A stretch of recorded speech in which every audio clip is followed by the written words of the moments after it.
Never mind, I got him. You just shaked him to death! Dude! What the fuck?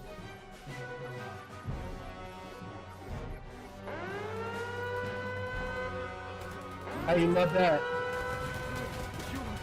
You mad lad, you fucking shanked him to death. How you love that? I made that guy my bitch. Hopefully. Oh my god. Oh my god.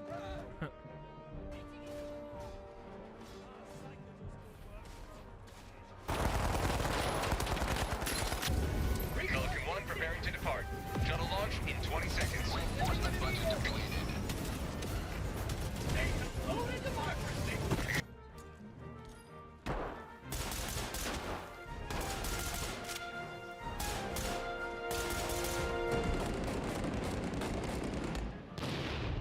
Guys, watch this.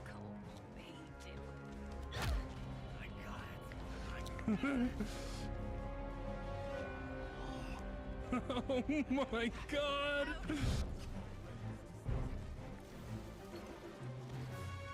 Oh, they just broke through. I'm out of here. I'm going back to Rocket.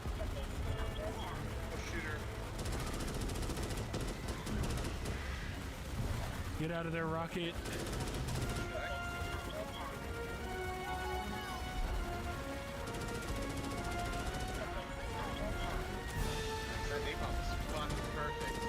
Yeah, that was your boy. That was your boy.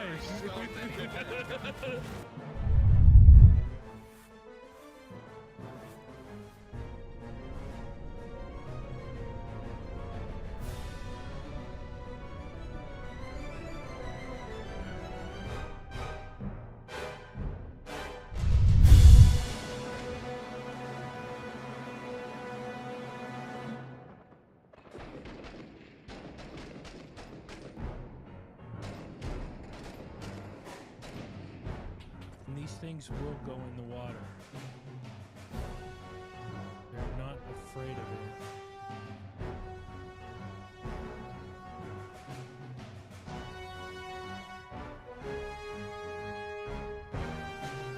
I don't know where this guy is. Oh, fuck!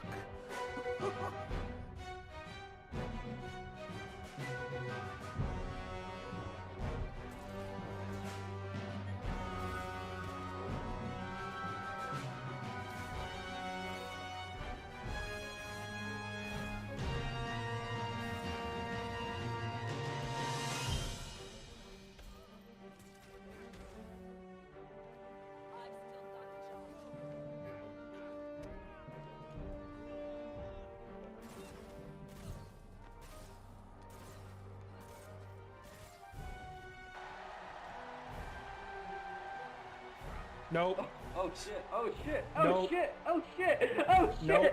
oh shit! Nope. Oh shit. I'm dead for sure. Let's hear the samples. What's that? I grabbed his sample.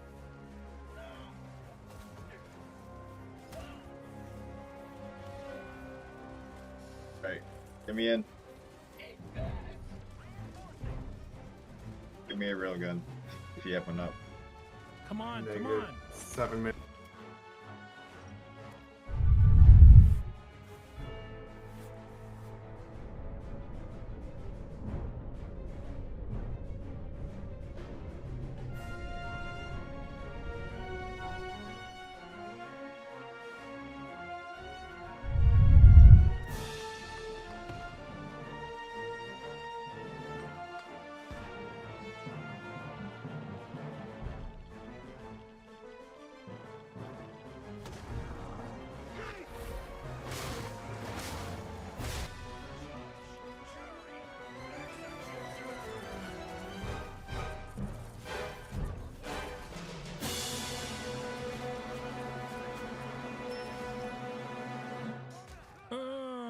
Sucker.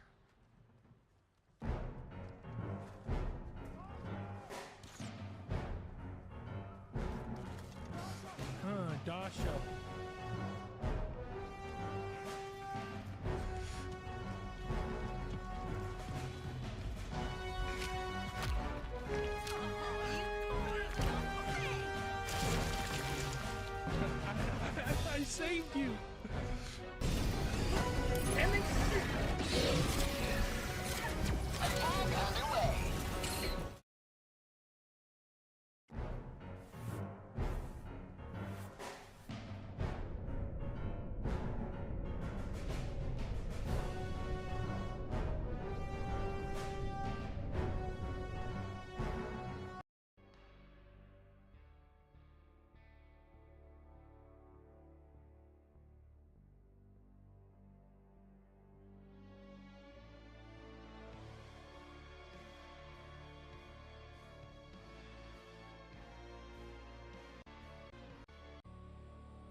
What up, y'all? Welcome into the stream. Sorry it took a second to go live, but here we go. Hi, hello, and welcome to our third Dune Awakening stream here live from our offices in Oslo. I'm Natasha Rösli, Senior Global PR Manager here at Funcom, and I'm going to be your host for tonight. I'm very excited because we have lots of things to go over, but first, let's talk beta. We have, if you haven't heard it, we have a large-scale beta coming up from the 9th to the 12th of May, and you have several opportunities to get a key for that beta. First, you can request access to that beta on our Dune Awakening Steam page. You can also go to our website and request beta access from the website directly, or you should keep an eye on your favorite streamer content creator because they might have keys to give away as well. Last but not least, we will have a global broadcast from PAX East and from London actually on the 10th of May, and you will also have the opportunity to get some keys during that specific broadcast. So there's many opportunities. Make sure to try one or several of them to get higher chances at a key. With that out of the way, what the segments that we have coming up today are the following. We will be talking about building. We will also be talking about narrative and story. We will also be talking about the Landsrat and the exchange. We will also have a contest for the building segment, and during our Q&A, we also will have a raffle where we give away some special edition for the game, so stay tuned for that as well. As always, remember, we will be collecting questions during the stream. Our community team will collecting questions, and those should be in relations to what we actually discuss, to the segments that we're discussing. Yes, I think that's pretty much everything. So before we dive into the building segment, let's watch a brand new video.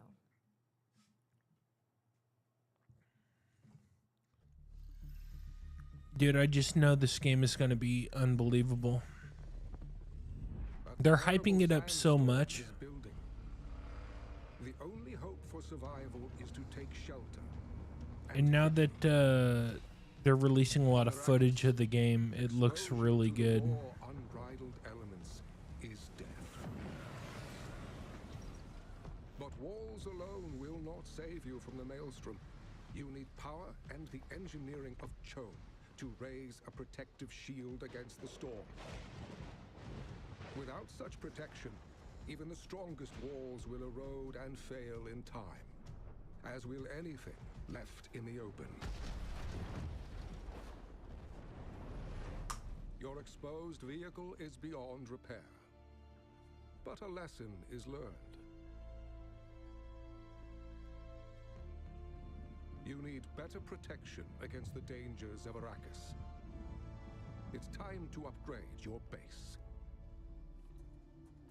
Base construction and expansion can be done alone or together with others.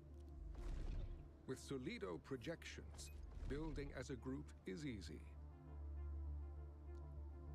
To further customize, and there's like a bunch of different levels of building too, like a bunch of different pieces of building equipment. The Atreides welcome your aid. Swear your fealty to the Atreides and rise to greatness on Arrakis. Your base serves as a reflection of both your influence and your allegiance to a faction. The safety provided by your base allows you to craft powerful new tools, technologies, and... Oop. Here we are crafting a ground car. Once each part of your vehicle is assembled, you can install modules to enhance its specialization further and customize its appearance. By aligning with the Atreides, you have earned the option to craft their faction-specific ground car. Sector weather alert. A large sandstorm is approaching. On the horizon, another sandstorm approaches. But this time, you are prepared. Yeah, so those things, these things are like, they catch water, I think. And a custom-built garage they that catch will keep water. all your vehicles safe from the raging storm. The shields are vital, but they come with a cost. With a construction of this size, the Emperor demands a tax to keep your Yeah, and you have base to pay running. taxes. You will construct grand bases. And in Dune Awakening, you will have the option to share them with others if you choose. Building copied. All your creations can be recorded as blueprints. These can be shared with allies, or even bought and sold on the exchange. That's pretty cool. Anyone holding a blueprint can instantly place I a knew that, projection but of the that's the first entire time I've building seen it. and construct an exact copy for themselves. Dune Awakening's building system allows for limitless creativity. Build your foundations strong, for your walls must stand against the unfathomable forces of Arrakis. Your Arrakis.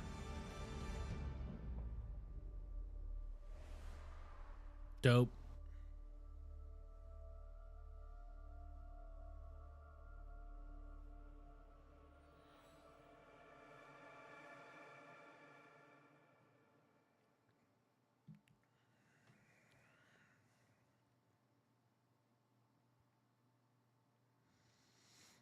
Welcome back. I have now two very exciting guests with me to talk about the building and actually quite a few things that we've seen in the video a little bit in more detail.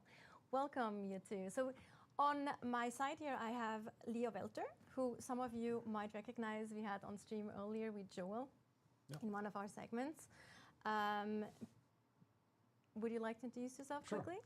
Yes, I'm Leo. I'm a lead game designer on Dune Awakening, and I'm responsible for building and social systems. Yes, and then we have So a this new is the face, last on stream the they're stream doing on too. the side there, Tor Egil Andersen, So this also is it. known as Mr. Legendary Tor Egil for some on the Discord, because he's actually the one who does all the magic for when you see buildings in like marketing material, in videos or on screenshots. That's basically the person who makes them. He's absolutely amazing when it comes to building. So it's definitely a good person to talk to us about building today. Welcome. Do you want to introduce yourself quickly? Sure, thank you. I'm Tor Egil. I've been with Funcom since 2011, and I'm the senior content manager on the marketing team. So usually when you see something built or you see And so many people in this studio have been there for so long. Absolutely. Like I said, magic. Like, So, there's not a lot of people who when we talk building are system, new. At least we should probably not a also lot of talk about forward-facing what is the people goal who are with the new. building system and kind of how does it differ from, let's say, Colin Excels, for example. Leo. Yeah, so for the building system, two things we really wanted to emphasize is that on one hand, we want to retain the freedom that you had in Conan Exiles, right? So you can build quite a lot without restriction, but on the other hand, we also wanted to make sure that building worked on another level of persistence that we have in Dune Awakening, right? So some restrictions were necessary there. So we wanted to make sure that those two things worked hand in hand. Yeah, because you have a seamless world and it's very heavy on your system as well otherwise. Yeah, I think when it comes to quality of life improvements, is there anything that you feel we learned from Excels that goes into Dune Awakening? So the building system in Conan Exiles evolved through many, many years, and that also taught us much for Dune Awakening. So I felt we've taken those learnings and put them Damn, in dude, here. how did all And, these so it's a messages just bit of an, appear all of a evolvement sudden? of the Conan Holy Exiles shit, building system. what the fuck? But it's also Weird. It allows us to basically take those learnings, but also expand the system with What up, Fight especially, Like Hell? more unique building pieces, more unique styles, and It is now. flow It is easier now. as you It build. wasn't. So now Conan Exiles is unique in that it has, through 8 years, been adding dozens of building sets. I don't know So why we're it not there wasn't. yet on Dune Awakening, obviously, but we have 4 at launch, and we're gonna keep adding, as we go on. And of course, one of the differences that was mentioned is the land claim and the sub-fief basically that you place down. I think we should just jump into the game and actually show what that looks like and how you start. Let's do that. Yes. Let's do that. So then, you're not quite dead.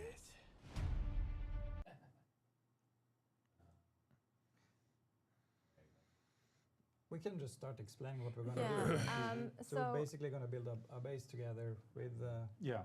the Okay, friend now we coming see here. it. Okay, cool. Yeah, awesome. All right. Yeah. So we have two ground cars out here, and we're looking for a spot to build our base. Yeah, and then we see Camille waving for us. Yeah.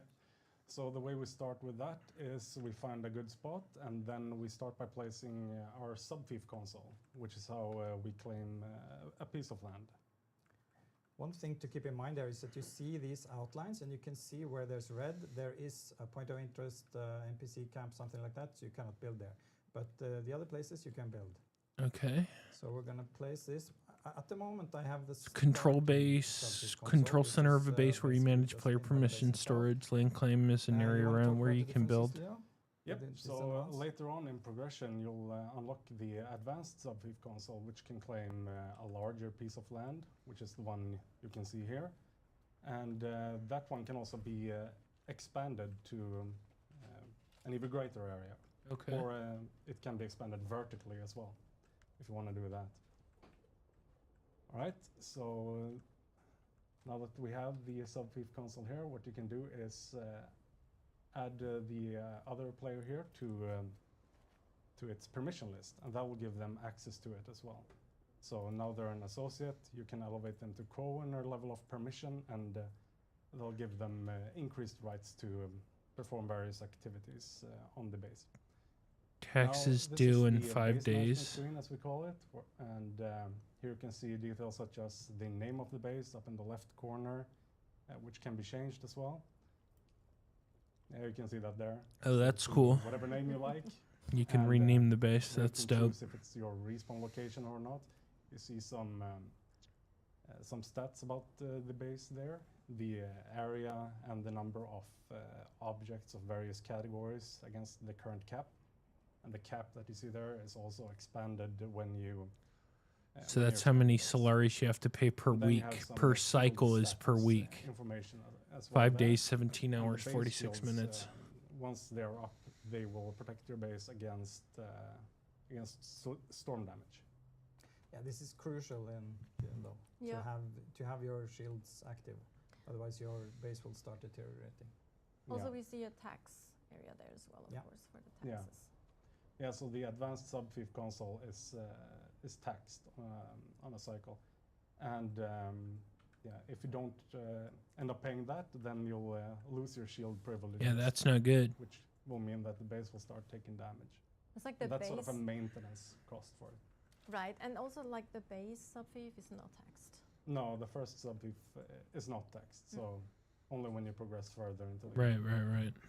Right now, I'm claiming more land, which is something you can do with the advanced sub-fief console.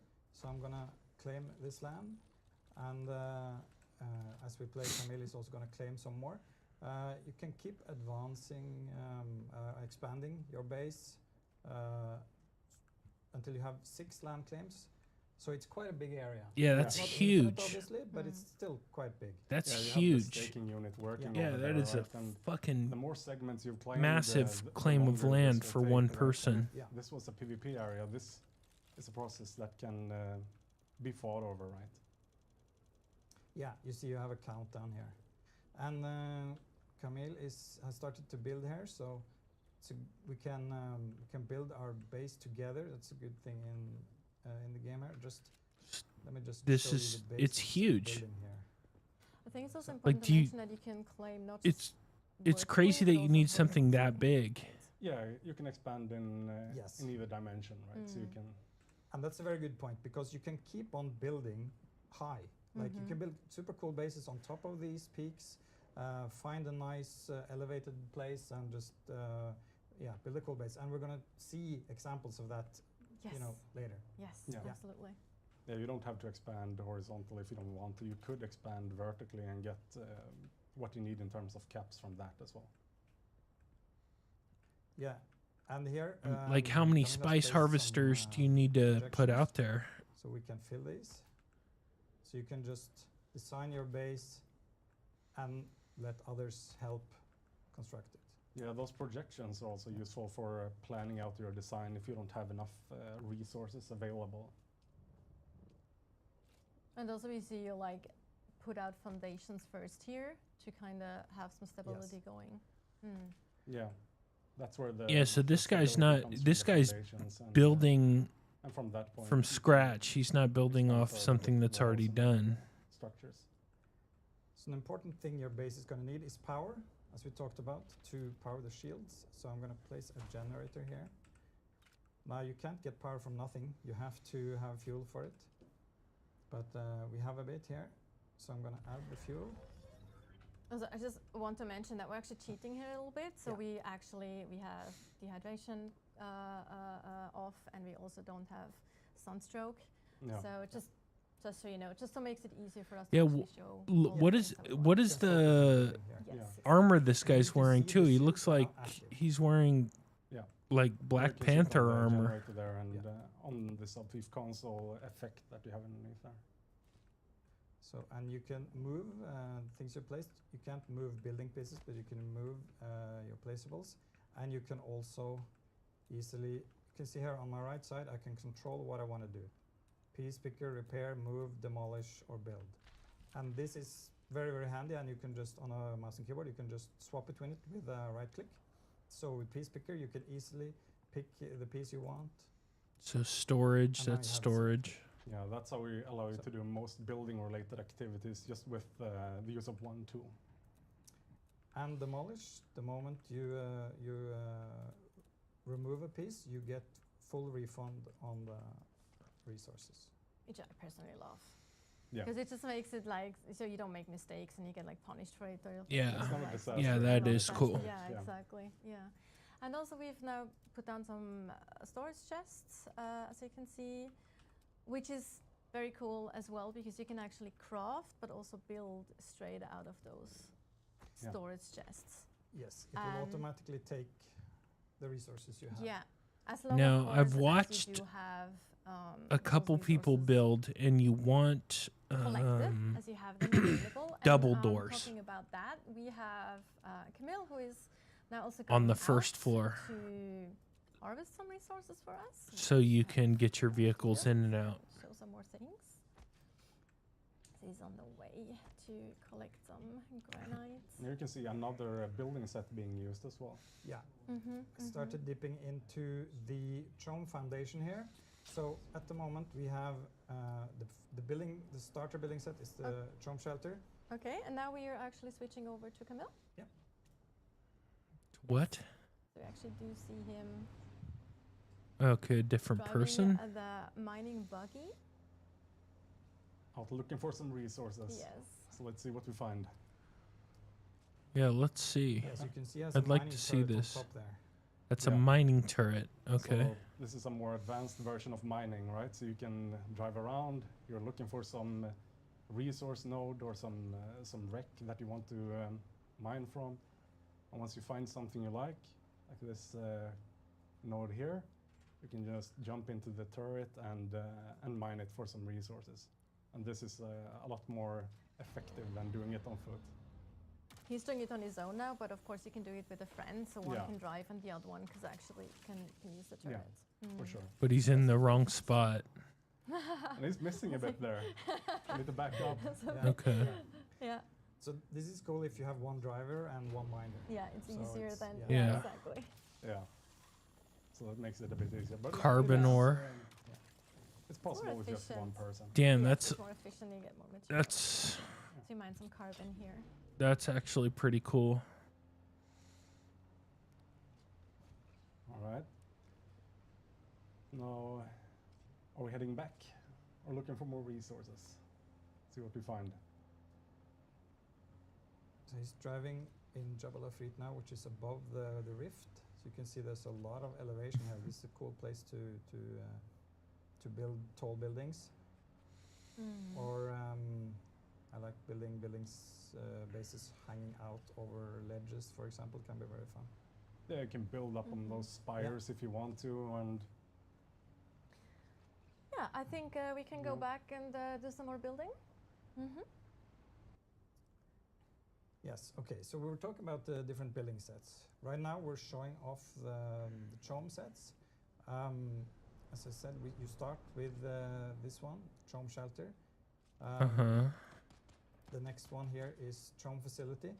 These you can learn with just progressing, basically. But in addition, you have Atreides and Harkonnen building pieces.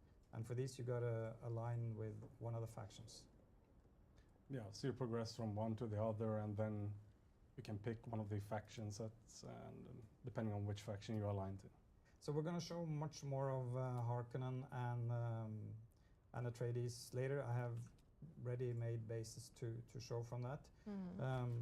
As you can, yeah, so I didn't get the angle right, so then you just demolish and you just build again. There you go. And in Dune Awakening, it's just, you can see we've added more and more, expanded from Conan Exiles. So there are basically building pieces for every slot. If you have a hole in your building, there is a piece for it. So you actually expanded on the type of pieces that you can have while building. Yeah, there are quite a lot of piece varieties. Yes. Yeah. So I quite like, for example, the half height. So you have half height walls. This will work well with the roofs, because some of them are not just flat. They are they build up, you know, one half height. So you can see here. Let's see, one more. Come on. There.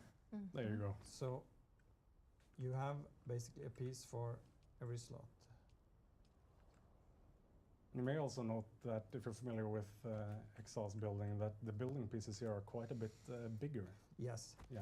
That really helps with repetition. If you're building a base and you feel that the pieces just keep repeating and it, you know, becomes a bit boring, with the bigger pieces you get less of that. So it's more visually interesting. Yeah, and it also helps when you're building a huge base, because you want to accommodate the vehicles that we see there, or even this is why, like, being able to copy paste, so you build something that's dope, you can just copy paste it, so you, and then you can build it really quick.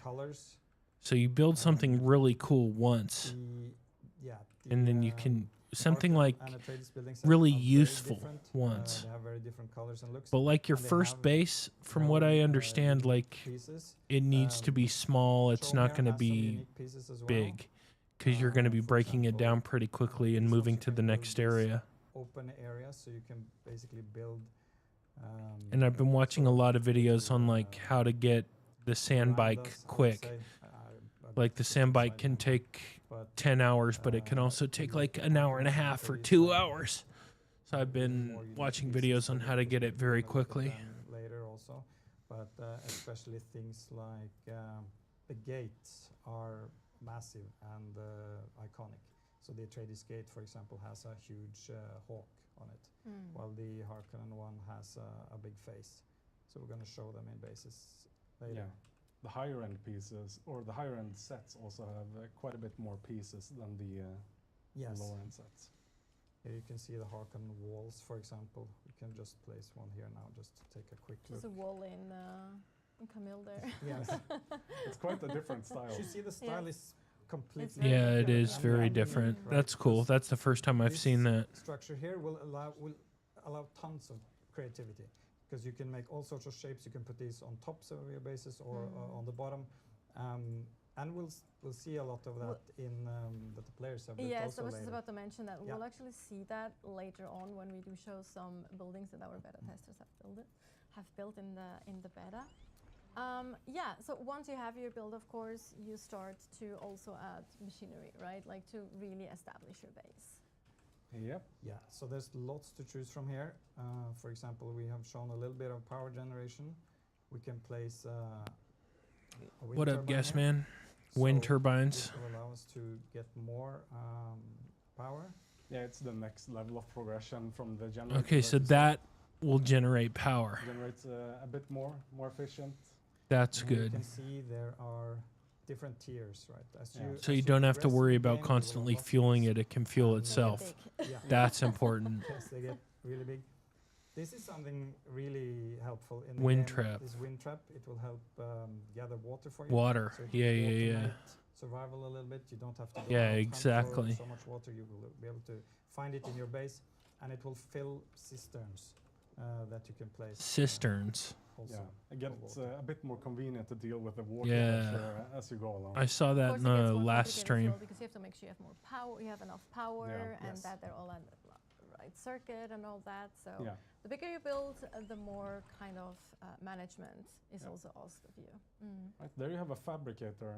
So this is the first one you'll get access to, and this one can be used to fabricate basic equipment from different categories. So Light let's see how that dart, looks. smaller pistol. Yeah, so we can just start making making a pistol, for example, and you can see it actually. You see it forming as Yeah. it crafts. Yeah, that is pretty cool. So, and of course, you will be able to advance with different kinds of fabricators for different Advanced purposes. garment. The biggest one is the Vehi- huge, advanced vehicles. vehicle fabricator here. Yeah. Holy I have shit. one in a big base we're gonna look at later, but they're hard to place. You need a lot of room. Yeah, so this first one can be used to craft from many different categories, right? But as you go deeper into the technology, They then become you more branch specialized. out and build more specific Yeah. fabricators. For example, this one specialized for garments, and then you have other ones for weapons or Interesting. vehicles, as you saw. And as you craft, you're gonna need more and more resources. So there are refineries and for Large example, here we ore have, spice refinery. refineries. Damn. Place one of them. Wow. This one of them is gigantic. So you see Now you run out of power. I went over my power limit, so now we need more power generation.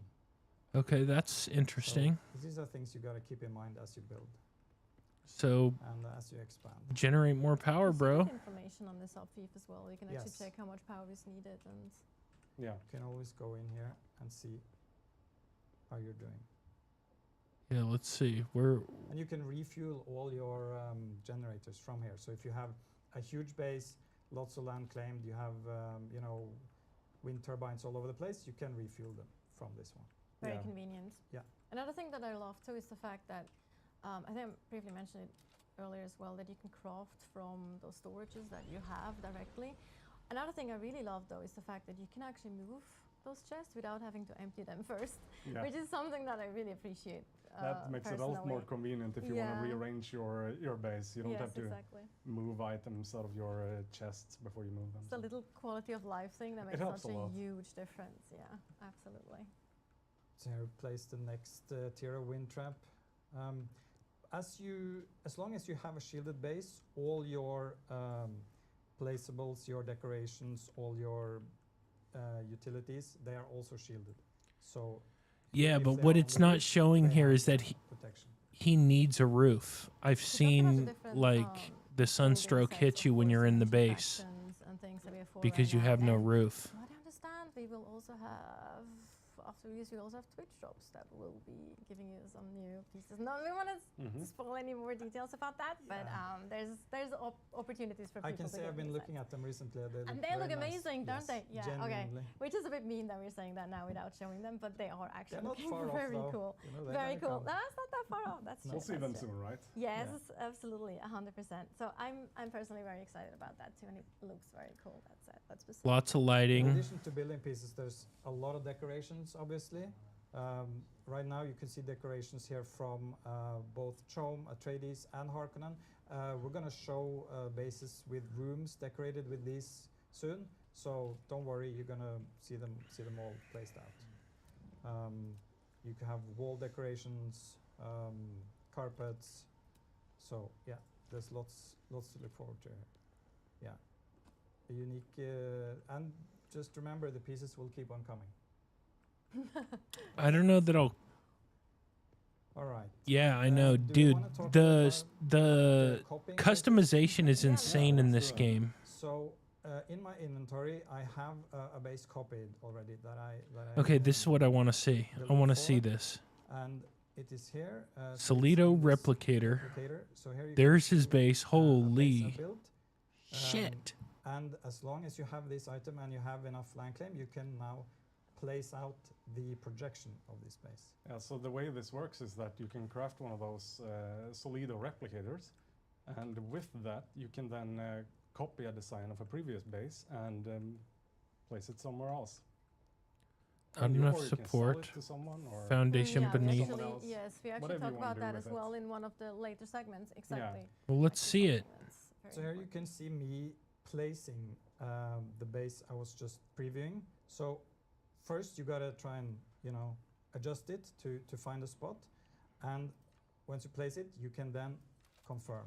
So now it is placed. Now I cannot see it anymore, but the moment I build my building tool up, I put it here. Now I can see the outline of this base, and I can start filling in the pieces. Now, even if I copied it and I placed it out, you still need to build it. Place out Each piece. The building pieces. Like you don't get them for free, right? You have to place the base. And this base is basically, the idea of it is that it's a forward operating base that could be very handy for the deep desert, because it has several places for shielded ornithopters, and basically a core structure that has a lot of room for crafting machines and stuff like that. We can actually show that, because we have a video prepared for what it actually looks like once you have it completely built again. Yes. Yeah, that'll save you a lot of time and each there week. it is. Yeah, and there it is. I mean, that's a great looking base. That's Torgil magic right there. Yeah. So it gives you an opportunity to see like all the things that you can do. You have like those different doors here that you can actually just fly in or drive through without having to open and close, even though look at that big ass. You can't go in there if you don't have permission. Look at that big ass green ornithopter right here. The big wind traps on the side. That's a ship right there. And so here's the interesting part. You can build creatively just for beauty's sake, or you can build very efficiently and just make a box. That's up to you. And here I sort of combined it a bit. I made it reasonably concise, square. Yeah, dude, my shit's gonna be insane. And but still, I've added a little bit of flourish here. You can see especially the Atreides pieces, the wings, which is a unique Atreides feature here, and the gate you see there. But it's of course functional for the deep desert with the ornithopters. Good access points, exactly, on the roof. And also like they lend itself really well to like kind of mirror like buildings, those specific pieces, which is very cool. And you see those pentashields there, they fully protect you against the shields and protect against the storms. And they protect the vehicles against the storm damage as well. So just make sure you have enough power, and that's the thing, is you need to have enough power. We can actually now switch again and check out some other faction buildings. Yes. So right now, damn, look at that. A little bit. I just got to get out of the sand here. The worm is prowling. That's dangerous. Yes.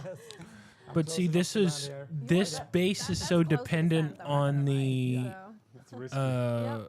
rocky surface. With the two different chom sets. So we're going to get a better look at it. I'm going to fly up. It's like, this looks dope, but he built it into the rock, so that's going to change every week. Banners, things like that. He won't be able to find that same rock and pentashield the next week. So we're going to head in.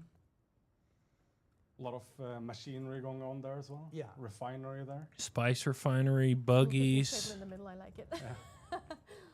And here we have couches. So here we have chom decorations, which I really like. Now that stuff I don't think I'll care as much about, because you don't need it. There's no function to it. Yeah. Like the bookcases and all that shit, it has no function in the game. Dune Awakening is, it focuses on survival. You have to, beware the sandworm, the sandstorms. You can still unless do like this. You can the people who will be doing that are like crazy RP, crazy role players and shit. Be doing that. Otherwise, I don't understand. Get outside also. You gotta chill sometimes too, like Yeah, like exactly. enjoy your spiced tea and yeah. Yes, and yes, because you can see there's lots of cutlery and cups and nice Yeah, but can you things, even right? sit in the chair? And you can just build this with your guild and I don't even have a nice think you time. can It sit doesn't in the all chair. have to be about, you know, maximizing profits and fighting. Exactly. Nice combination with the functional downstairs there and then the sitting But it area is above. nice. Yeah, I agree. But again, like I agree. So I'm gonna head he up built this so into that the we can rock. Get a bit better look at. And also really nice. So to like see it's gonna the, change every week. The verticality here as well, like how you can build, like also like nicely build into the mountainside here. Yes, and we'll see that as I get into the thopter here. So this is important. I like this. This is something I was wondering about. The chome filter, we're just going to take off and take a little look at the base here. So you can see Damn. the combination of the two chome sets. The more sandy color for the basic one, and then the white one for the advanced. And they kind of, I feel they really fit in with Dune here. The style of them. That base is freaking dope. Verticality here in this limited space, right? Yes, exactly. And because this is an obvious thing. But it's going to change every week. But like you cannot build a base anywhere. If you build it out in the sand, it's well, gonna you get can, eaten. but it won't last long. You can in like the worm is going to have a great time. Yes. Goated house for sure. So and up here, for example, I have a salt thopter, which is ornithopter, which is a little bit bigger than I have here. And yeah, so you can see you can build both functionally and, you know, if you want to play around with building It's beautiful dope. things. That's dope. So we got a peek at this base here. I built a little veranda here, actually. Just It's nice how you see those Prudence doors glowing there from a distance. Yeah, and here you can see these unique chome pieces. For example, this here, so you can have a little seating area. The ones you mentioned earlier. Oh, we see the worm. Ooh, but we are safe It is close, in there. though. Oh my god, it's very close. He can't get up here, so everything is all right. All right, so I'm gonna head over to an Atreides base. By the way, I have the sunset die, the swatch for the thopter. So, and this is part of the pre-order reward. So now, yeah, we see the worm below us actually. That's quite fun. A bit too safe close. up there. Just don't go. You're not safe in the area if you're too close. Just we mentioned that just now. Like, yeah, if you get into the beta, you can test how close you can get with ornithopter to the storm before. Yeah, I applied for the beta. We'll see if I get in. The here has a couple of modules. It has a boost, so I can fly faster. The clue there is. But at this point, I don't really care if I get in or I don't. It doesn't really matter. I mean, it'd be cool to get in, I guess, but I don't really care. As you go, you can see the area is quite decent on this. So we're just flying towards the shield wall. I built a big Atreides base up here. Yeah. He built right another now, base. This a trade post we see in front of us. Yeah, so I this was is about to say that's a important trade for players post. because you can find trainers here. You can trade. You can find. Now, where do you contracts, all sorts park of your things. It's a ornithopter? hub for activities in the region, right? Yeah. On our right here we have Vermilius Gap, and on our left we have Misateril and the Oh Uga. shit, is that his base And over then there? We have the shield wall up here. So now you can actually see, my base here coming into view.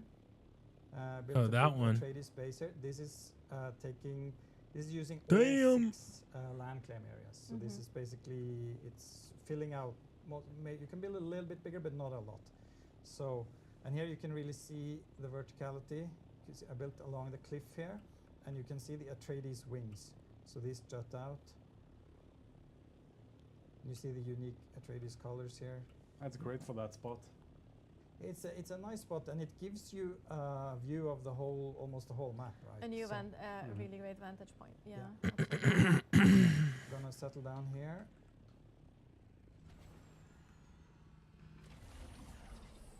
So just a quick look at here. You can see the Atreides pieces as they have been used, and these are Really unique. big.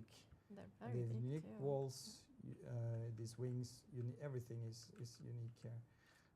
So in the base here, for example, here I have the biggest vehicle fabricator right here. So it's a huge. Well, look at that thing. Some water storage there as well, I see. Yeah. Large water tanks. And here the Atreides assault ornithopter with rocket pods there. With So- rocket pods. And, yeah, I'm just gonna I'm gonna show you a little bit. So on he's this flexing page. right now for Actually, sure.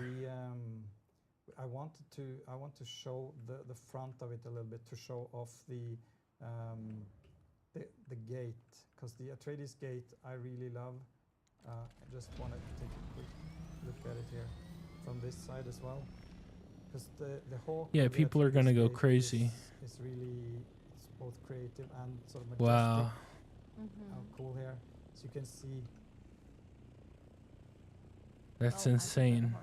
just saying, but, That's Yeah, another show off base. another Harkonnen base soon also. And like that's his But second I've been base. promising you some Looks great. decorations, so we're gonna take a look at them. So You I'm just still gonna- see the combination of the functional there as well, with the Yes. the wind traps and the turbines. you can see the creativity here too, or Yeah. like the eye for building as well, because some people might just stack them next to each other somewhere down in the basement. Yeah. And here we have like, well, obviously not the. You're lucky Tor Egil here isn't in the competition, right? That'd be Well, tough. there's some pretty good. There you go. We could contestants do there. that. Yeah, we could do Yeah. that for the future though. Like Mhm. meet Tor Maybe. Egil. That'd be Yeah. something. So here Oh, I've this is decorated lovely. an Atreides room. It's using both Atreides decorations and the Caladan Palace set. Right, the one that you get when you. With the pre-order, yeah. Yes, you get it in the Ultimate Edition. Mm-hmm. The So ultimate actually edition. here Oh, we and have there's Tahar And the Muad'Dib as well. You can see him in there. There he is. Yes. And yeah, Another. the Caladan Palace set is big. It has both building pieces and these decorations. like this so is I the can- kind of stuff can I'll show probably you, end up some buying unique things from it. on the For example, exchange. it has these Like unique wood these panels that you can put beautiful on the bases. walls. It has yeah, you can see a portrait here. I think this is Paul's grandfather, Leto. Mhm. Leto Um, the first, was it? And Because I'll be yes, too busy uh, PvPing and So you PvEing. can see these are part of the Caladan Palace set. These nice furniture, and even some roof pieces. This roof piece, this roof piece, and these doors. So it's a fully functional, can build fully functional rooms with it. But and these holograms, you can see the decorations here. You can basically go pretty crazy. It's gorgeous You can though. put together all sorts It's of things. insane. Bookcases, banners, holograms, glow globes, and up here we have a unique piece which is like a fresco. Players will be able to get access to this. Eventually. Eventually. Yes. Yes. That's a great looking piece, though. It is though. That mural Yeah. is fantastic. It's really beautiful. It's really big too though. It's huge. Yeah.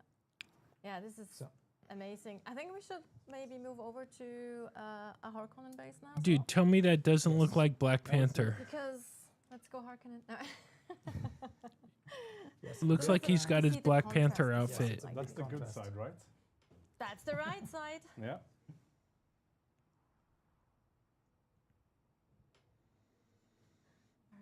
All right. This is Harkonnen. Cool. There at we the go. Damn, Harkonnen that's base now. that's very 1984 doing From this. outside the Harkonnen base. That's Yes, 1984 so for it's just gonna sure. Start off a little bit of interior here. So I built some nice rooms.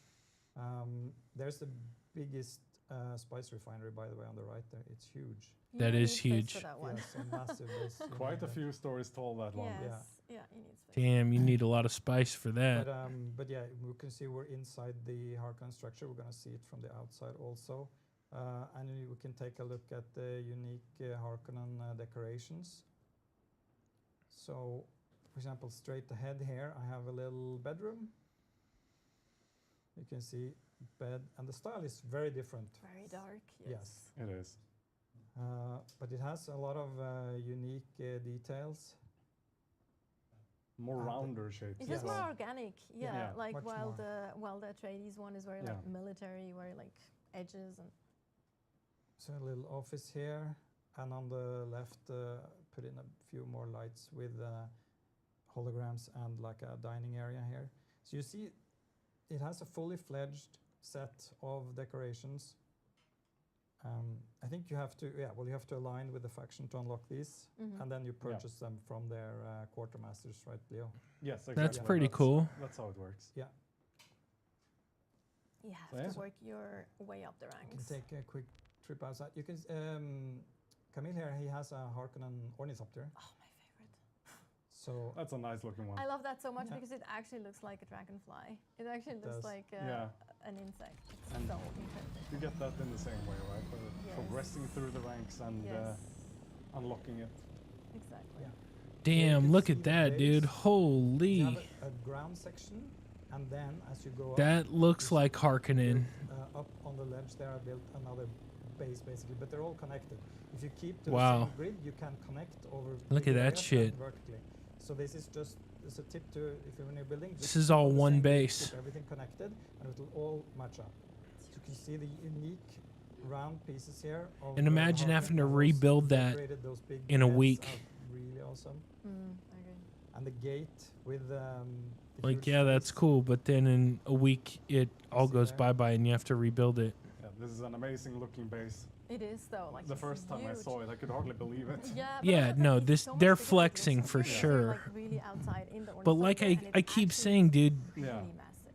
It's super massive. you have to rebuild this shows every you can week. Really be creative here. Yes. Find a cool place, start building, and especially if you get into building, if you get a bit, experienced, you can do this in not too long. Like if you have the resources, I can build this in maybe a day. A day. Maybe a little bit more, but Yeah. Exactly. quite quickly. And it's really Well, you're very tailored here. experienced as well. Yeah. I have built.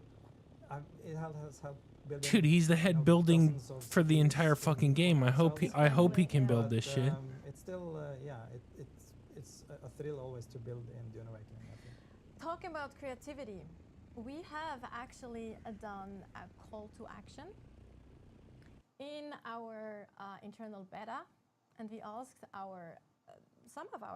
everyone really, we asked everyone in the beta to send us their buildings. So we're gonna do a contest now where Twitch chat, unfortunately, our bot is not working on YouTube for whatever reason. We apologize for that, but Twitch can vote. We will show you. We picked 5 of our favorites that were submitted, and we will let you vote in chat. Okay, the first vote. prize will get a Ultimate Edition for Dune Awakening, and the 4 runner-ups will all get a Deluxe Edition. Wait, what was that? Sorry. Yes. So that's So mine that's again. base There we go. number A. There we go. There we go. So now we go. Now we have it. So if you So want this is a base. exclamation Damn, mark that's A, somebody's B, base. C, D, or It's E pretty nice. in chat, and then you vote. Okay, for that that's specific A. building. But obviously, wait until we see all of them, and then start voting. That's We have a nice. Harkonnen style base. Yeah, that's nice. Huge. Yeah. So you can see the round shapes. It's This is amazing. I Just captured- this view is really I fantastic. captured this video yesterday, and there's lots of cool bases here, and they're really big. And just a thing to point out here, the servers are so full of bases. You see them everywhere basically. So it's really awesome to see how much people are building. Also, Yeah. I just wanted to mention that we have actually mostly judged by the look from the outside, plus Yeah, also classic for sure. accessibility, how it will kind of work in the setup and everything, how it was built in the terrain, because we didn't really have as much. What is it called? We didn't Focus on focus interior. that much on interior because not everyone had access to those. So we apologize for that in advance, and we definitely have more opportunities down the line. Damn, this is So here cool. we have another Atreides space. Yeah, and Submission B here has built. I have to say along, A is the better. road, similar to what I did for the Atreides space. You can get like a really nice view. But this is nice. like, This is nice. overhanging the edge. And yeah, it's pretty big also this. But A is You can see better. the unique Atreides pieces. But this is very cool. It's really cool to see how creative the players are, and Absolutely. and as you know, after launch we'll just see more and more of it. Also this one, a Yeah. That's a great fantastic looking one. point. Oh, a this is fantastic C. point as well Okay. to choose for your building because it has such an amazing view from up there. I still say And A this is showing the how best. you can use even the Beautiful. angular pieces to make a bit more organic shapes on a larger scale, right? Which they clearly have done here. In this base, they've actually combined a little bit of Harkonnen with Atreides. Oh, Yeah, this is nice. This is possible if you Pipitray. This is nice, Yeah. but A, but yeah, still this A. is built in the Udam, so it's a very creative region there. Also, this Damn, one, this is nice. obviously, maybe That's Atreides for hard sure. to tell which faction this is for. Yeah. The eagle here is quite It's a stunning. little I bit of a think. giveaway, Yeah. regarding The Atreides what Hawk, I faction mean, that yeah. is. Very cool. I think D might This one this has a good interior also. This Yeah, base, this- so I Yes. this see might be the better. archer here going up, This is going pretty up a cool. bit there. You see just that? because Some of the great eagle balconies that they there too. built. It's just a really great Ho! usage of the space as well. And here we have another Harkonnen one. We have a huge garage there, it looks Yeah. like, as well. Can That's really nice. fly top That's as well. fucking cool. That's It's great. like you can Holy actually put shit, the that carrier looks into that very one. cool. This is built in the very corner E of the shield wall. looks and there cool. You can see a really nice interior there. This is my favorite so far. So, it's a huge base. The tower. Harkonnen is has cooler tiny little. stuff, but yeah. Harkonnen's evil. And this is, remember, if you just increase your base, the E land for size sure vertically, so you can far. keep on building up. So, as I mentioned, we have actually chosen 5 that we showed you now, but we also want to show you some of the honorable mentions that we really liked as well, but they didn't make it into the top 5. Wow, This is look at fantastic that. as well. Yeah, It's very creative. very Pineapple. spiky. Yeah, This is fantastic as well. yeah, It's very creative. very Pineapple. spiky. Yeah, Porcupine, like a pineapple. Wasn't there, like, there was a little thing that I think Ignacy wanted to put on this. It's like, is this the fit? There we go. Yeah, Favorite there we go. pizza topping. It's okay. that's great. Perfect. Favorite pizza topping. There is no discussion. Wow, look at that. Oh, look Pineapple at balls on that. pizza. Yeah, This is really cool it- too. yeah, Very it- creative. It's built with Atreides pillar foundations to make this sort of lattice work here. I It's love very that. creative. I love that a lot. as Just a bit well. of a cage feeling Yeah, to it. it shows you Yeah. can just go nuts if you want to. And this one, of Yes. course. Oh, wow. Like the Looks like a scorpion. Yeah, scorpion. Just absolutely crazy. Like, It's really That's cool. very got- creative. and Yeah. that's like the beta testers. Imagine once again releases and we have like That's maybe incredible. millions, I don't know how many people play a game, but it's like I just can't wait to see what players will create. I mean, this is just This one I hear is a dedicated toilet. that's a toilet. Yes. So I did take That's a photo funny. myself there. That's funny. A toilet. That's funny. So- That's Love it. nice for the passerby, right? Yeah. That's a worm. And then Sandworm. a little homage to Shai Hulud, obviously. Yeah, that's cool. So creative. yeah, Very it's cool. really cool. After being eaten too many times. Yeah, I know. It's Please just not like, again. I'll build a statue. It's like a prayer thing. It's Yeah. like if I'm. A shrine. All right, so we are closing the poll in a few seconds, and it seems we have a clear winner, actually. Yeah, so it looks like.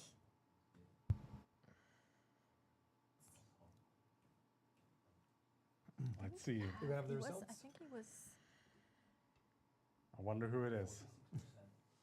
46% for option C. Can we show that again, Oh, maybe? wow. That's the pineapple. Yeah, so C is the base built in Udam. This There one. we go. Yes. Congratulations Nice. to option C. Wow.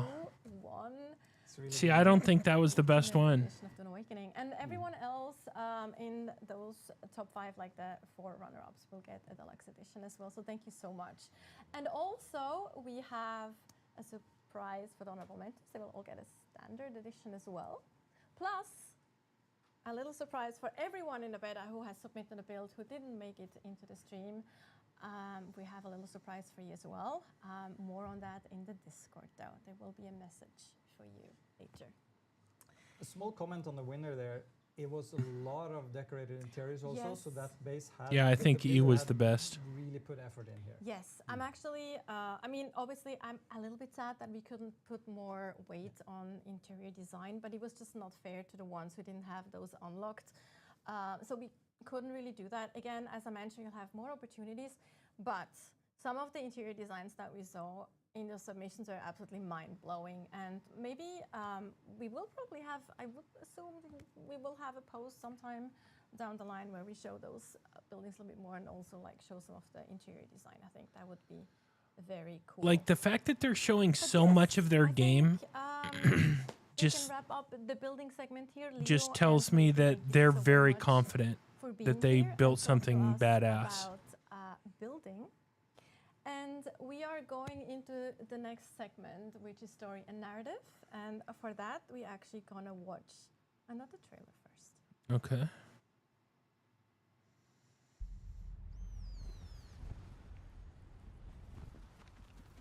Oh, now we're gonna watch this. So then, you're not quite dead. Great plots are afoot in the Imperium. Dude, I cannot wait for this. Fuck, I'm so excited. Threads of intrigue run deeply. You will go to Arrakis as our agent. You have one task. Find the Fremen. Wake the sleeper.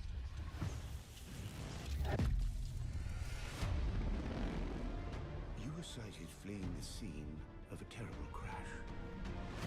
Who are you? You've heard the expression, the spice must flow. I am the man who ensures that it continues to do so.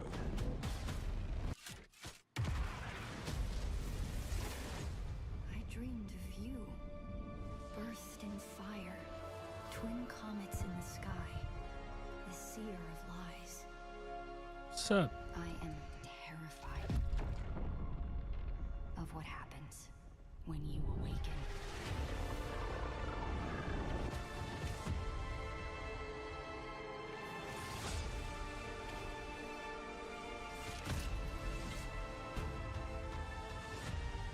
We've all lost our way. My journey begins June 5th. How many days from now is that?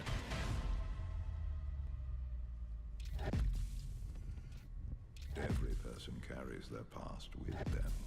37 days. Who are you? I can't wait. Holy fuck, I can't wait.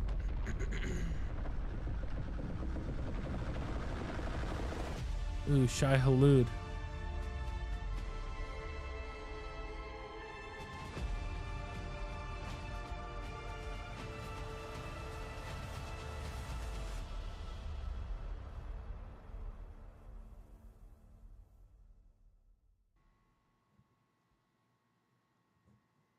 Okay. And welcome back after this fantastic trailer. It's probably one of my favorite trailers because I am very much interested in the story and cinematics as well. And I'm very excited to have two guests here now with me to talk about just that. So first of all, we have Leah Talbot, Associate Lead Narrative Designer. Leah, you Dang, want to it's introduce yourself quickly?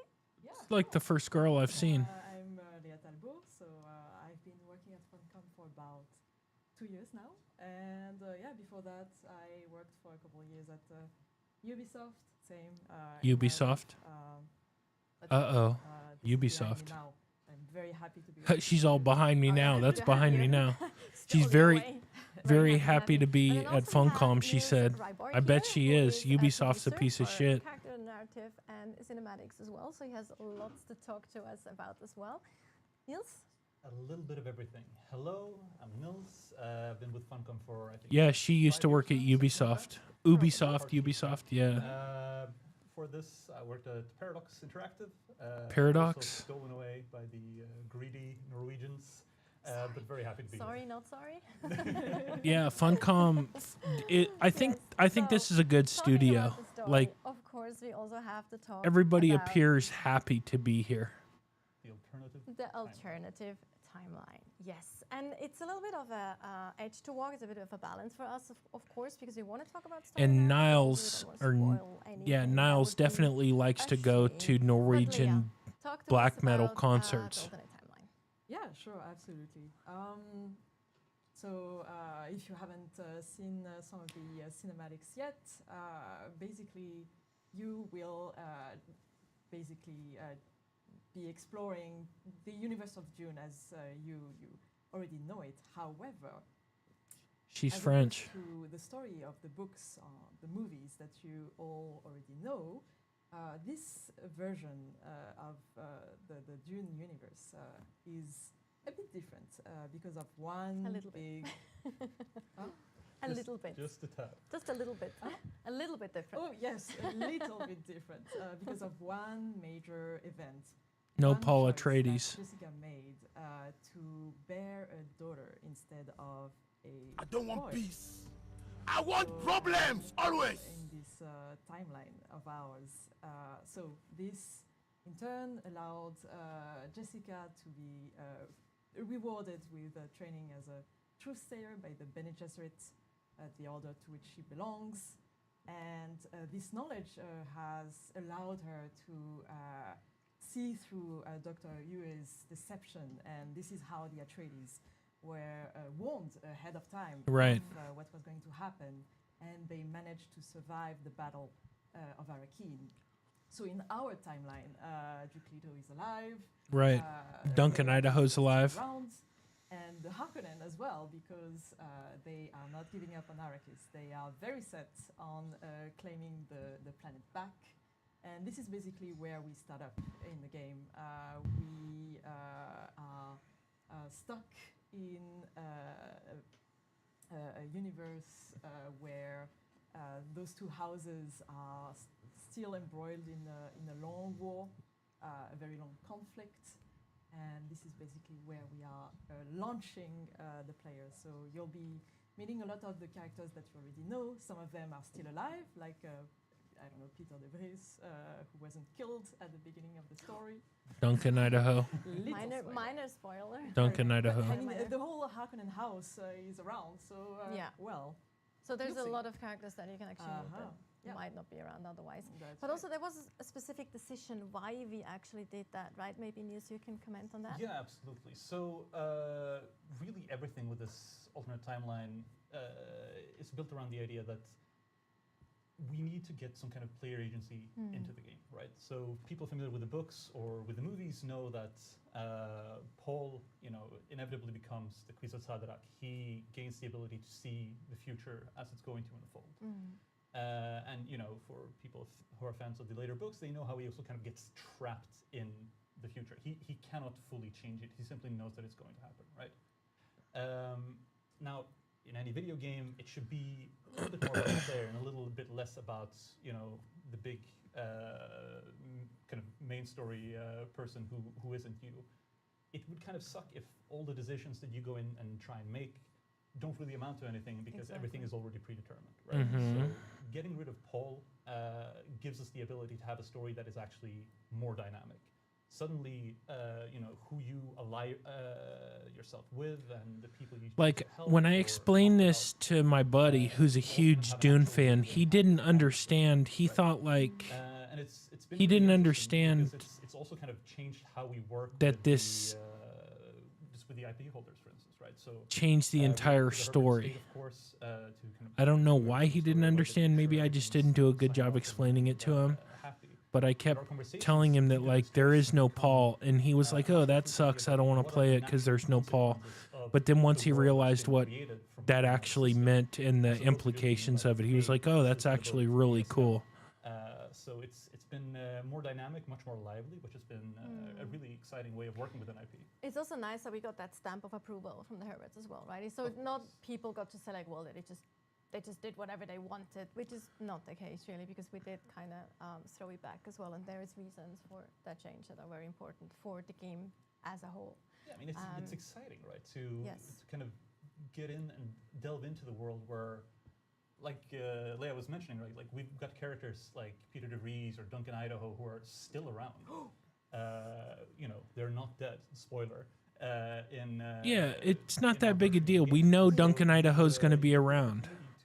I like how Niles listens to black metal, so he's not afraid to say what he really feels. You do not necessarily have to know the Dune universe, right? Like you can still jump into the game and it will still be interesting. You can tell the girls were like, "Oh, don't say Duncan, Idaho," but it's like it's obvious you're gonna meet up with Duncan, Idaho, dude. We pay very close attention to the lore.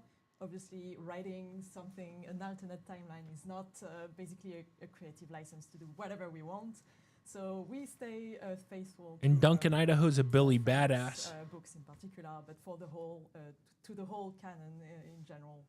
And for the newcomers, the people who don't know Dune, who maybe just only watched the movie when it came out, this is a game that they can perfectly pick up, no problem. We introduce a lot of the concepts ourselves, obviously, when they become relevant. Otherwise, the player will just get to explore the world and learn about all those things by themselves. And so they shouldn't be scared of playing this game. Exactly. They will be welcomed with open arms.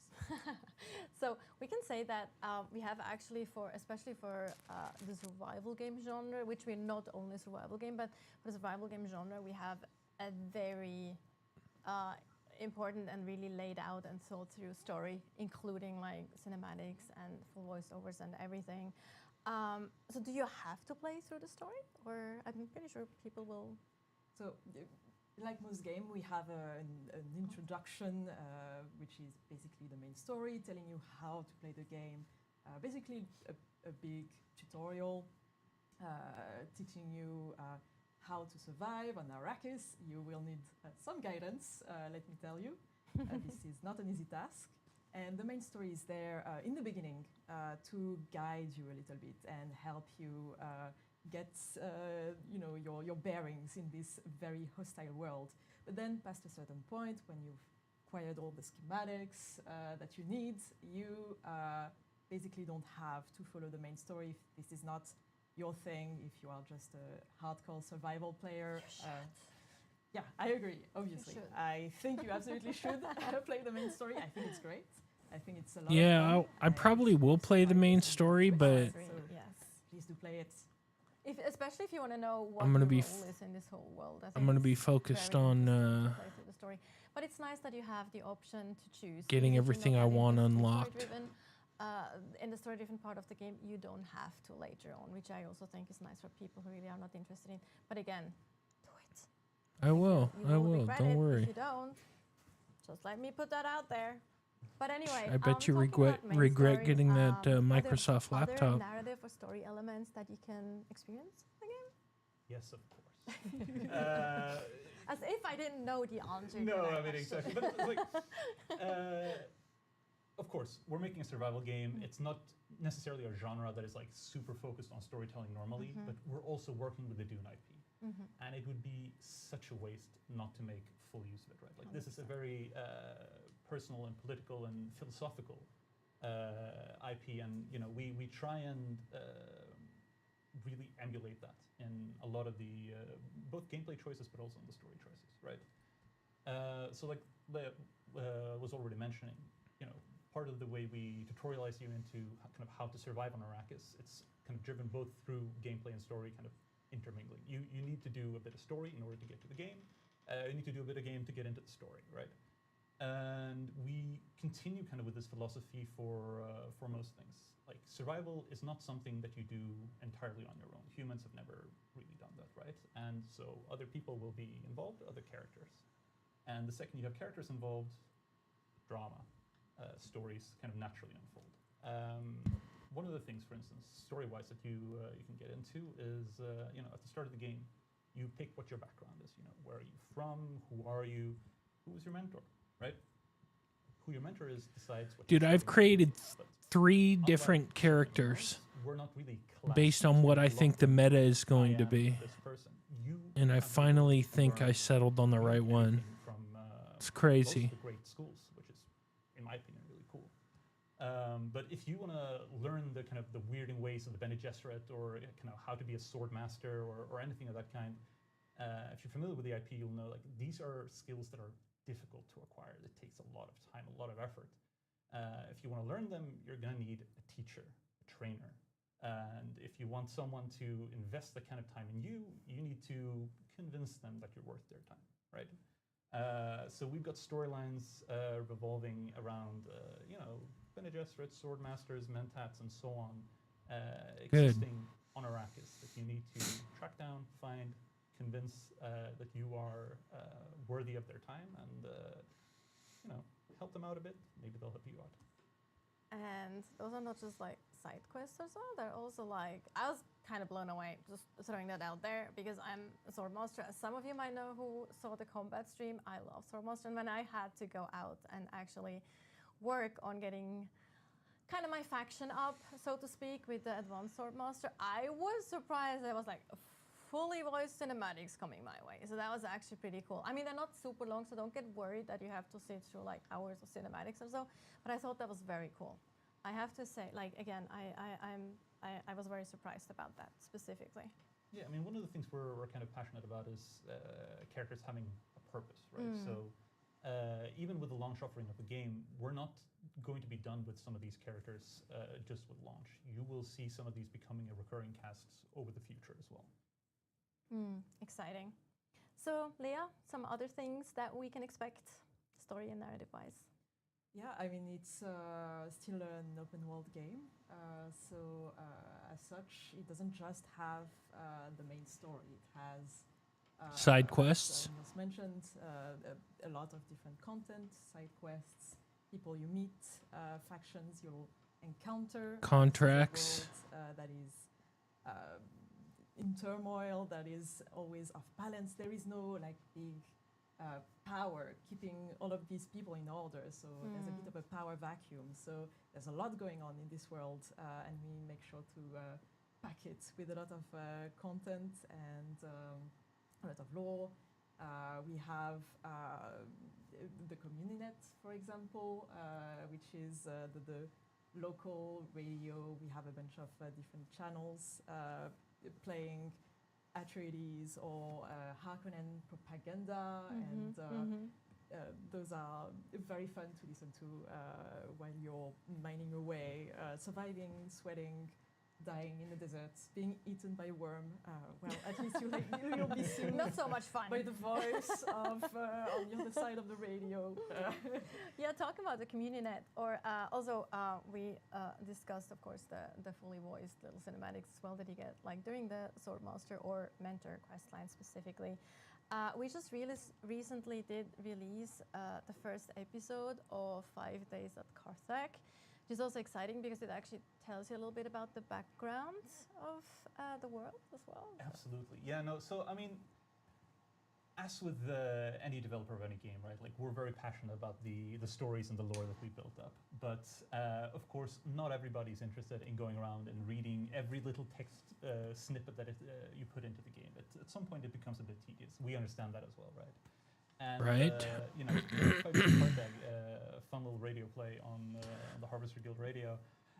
It's a kind of Dude, way of I can't think of a game that's put out this many live streams This is a game leading up to the launch of it. I can't think of one. Are in an active conflict. Ever. Now, people familiar with the map of Arrakis know that Carthage, which is the Harkonnen kind of stronghold. And, I think Starfield did a couple or did one. Way too close together for. And like they promised so much and under-delivered big time, whereas Dune Awakening, it almost seems like they're. Kind of needed to go, and so Carthage's been destroyed. I don't know. I wouldn't say under-promising, but like. Just saying, they're saying like, wait till you get a chance to play it. Wait till you play it. And with 5 Days of Carthage, you get the officially approved by the Empire story of what happened. Officially approved. They've gone through might every, or might not be. I wouldn't comment on that. That would be spoiler territory. Don't get any soda cars my way. Yeah, don't send the soda cars my way. But so one thing that I personally think is very exciting. So it also goes a little bit into the trailer, because when I first heard some of the segments for some of the cinematics of one of the characters that was also featured in the trailer, I was like, I know that voice. I know that was. I knew it because I played. Oh, I'm actually just touching my microphone. Apologies to the viewers. I recognized immediately that's Reinhardt from Overwatch. And then I saw also like when we actually released the story trailer, there were so many comments on YouTube as well. Like, that's what is his name, Valkyrian or something? Yeah, but the Destiny 2 character Valkyrian, I think, or something. Anyway, I haven't played Destiny 2 that much, but there were so many people recognizing the Paul immediately. And besides him, which has an absolutely fantastic voice, we have quite a lot of voice actors. I mean, we have a huge cast of amazing voice actors, and there's just a few that, yes, absolutely. And there's a few in there that are very easily recognizable. One of them, I think she is actually in 5 Days of Karthak, is I again remember her as Symmetra from Overwatch. Anjali Vimani. Yes, exactly. She's fantastic. She does a really good job in that play, and you know, overall, the whole cast we've been working with has been fantastic. I mean, you've mentioned a couple of them already. Kitten. I'm sorry, that's also a little bit, it's not a spoiler, it's just like part of one of the cinematics we're getting. Yeah, I mean, people who played the closed beta will be familiar with who this character is. I will not go into any spoilers. Yeah, I have not played the closed beta, even though I tried like hell to play it. Any session. Evelyn from League of Legends. Yes. I got screwed over by Funcom. I think she's been in a couple of different things. Absolutely God of War, fantastic. Arcane, Yeah, tons. all Like sorts pretty of much things. all those voice actors have a huge. So we are very fortunate and very. Oh, absolutely. I feel very privileged to have these voice actors in game.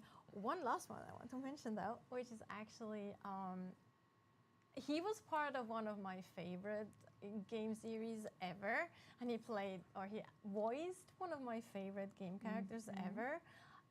In Mass Effect, Garrus. Yeah. Oh shit. Renan Keener, he's fantastic. Again, Garrus is one of my homeboys from OG Mass Effect. Atreides will get very well acquainted with his character. Yes.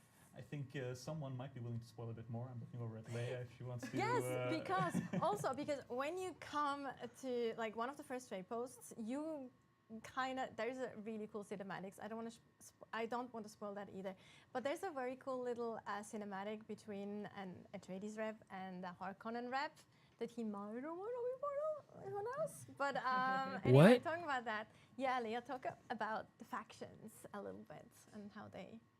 Yeah, as we've mentioned before, the Atreides and the Harkonnen are still around. They are kind of the big, iconic houses of Dune, so they had to be here, obviously. And you, as a player, had to be able to join them if you want. Of course, this is all of this is optional, but still, you can try to tip the scale a little bit in favor of one of these houses. Which again are embroiled in this long, exhausting war. It's been 10 years, so we are 10 years after the Battle of Arrakeen. That's when we start the game. So it's been quite a long time. Yeah. Both houses have exhausted a lot of their resources. They are tired. They want a way out. And you're going to explore an Arrakis that's basically war-torn, that's been really shaped by this war, and you as a player, you will be able to pick a side, so you won't be able to play both sides. I love that I love that each of these live streams, it's not like the choice they're permanent short, if you don't want it to be. and they're like betrayal has consequences, There and will be that's consequences. all trying to end it as fast as possible. Yes. Like But I think also they're trying to another put thing as that much probably information you in as this shit as narrative possible. Designer and storytellers is very interesting. That we do have both I love factions that. still on the planet, because it gives you more time to also explore their, what drives them. There's what so are their much missions, and also maybe that. In this game that they could spend a lot of time going over stuff. Whereas like Marathon, it seemed like they were kind of repeating themselves by the end, and it was only like an hour or so. Whereas they've been going almost an hour and a half on this live stream, and then there's been 2 others that have been like 2 hours plus. That they just wanted to get rid of the Atreides. There were larger forces at play, and that is still the case kind of in the lead up to our story. I mean, the Emperor kind of didn't really want the Duke around. He was a bit of a threat, right?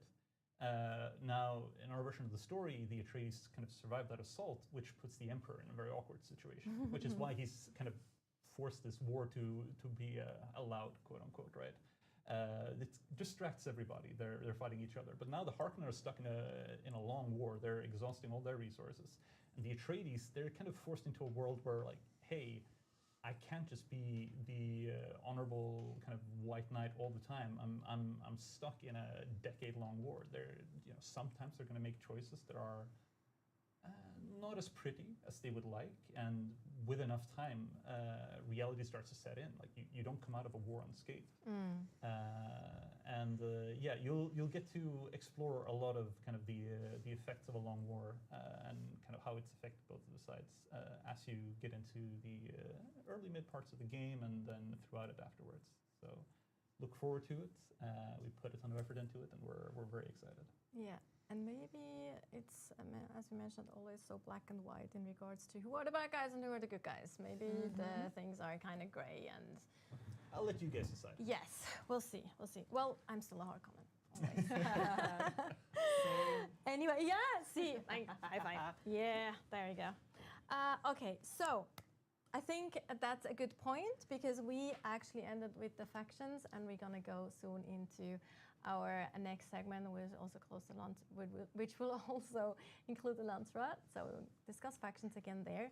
But before we do that, Leah, Niels, thank you so much for making time for us and for chatting with me about the story and the narrative. I hope that future players are really excited, and that some of you who might not be that interested in story normally will just still give it a go, because I really do feel it is worth it. It's fun. There is some really cool voice actors. There's some really great cinematics, fully voiced. Even in the smaller part, like we just discussed, like the Mentor storylines, side quests and things. So there's definitely a lot to look forward to. Sounds good. Before we jump into the next segment, however, we will have another quick video for you. Sweet.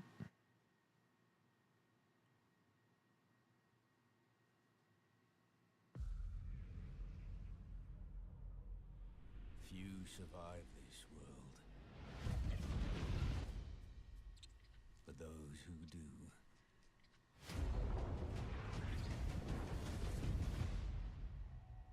awaken.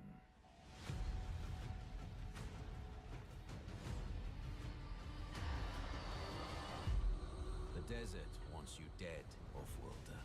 If the sands don't take you, the storms will swallow you. Yeah, she's nice. She's cool. She seems cool. But you don't have to walk this path alone. In every danger, there is opportunity. The foundation of something greater. 37 days. Damn, dude, I want to play so bad.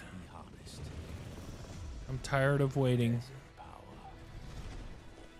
Some claim to rule this planet. But Arrakis is yours to explore. To fight for. To conquer.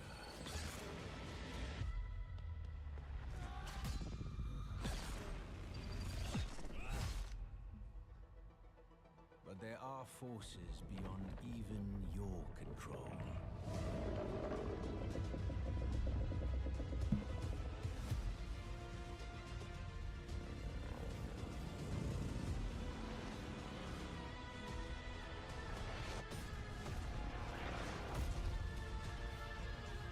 Master Arrakis, and it will open your mind. This is your path to awakening.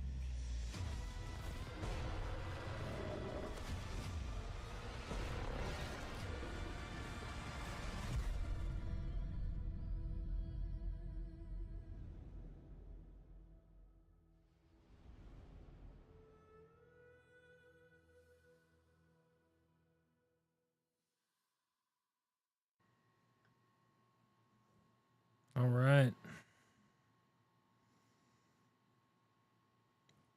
Welcome back.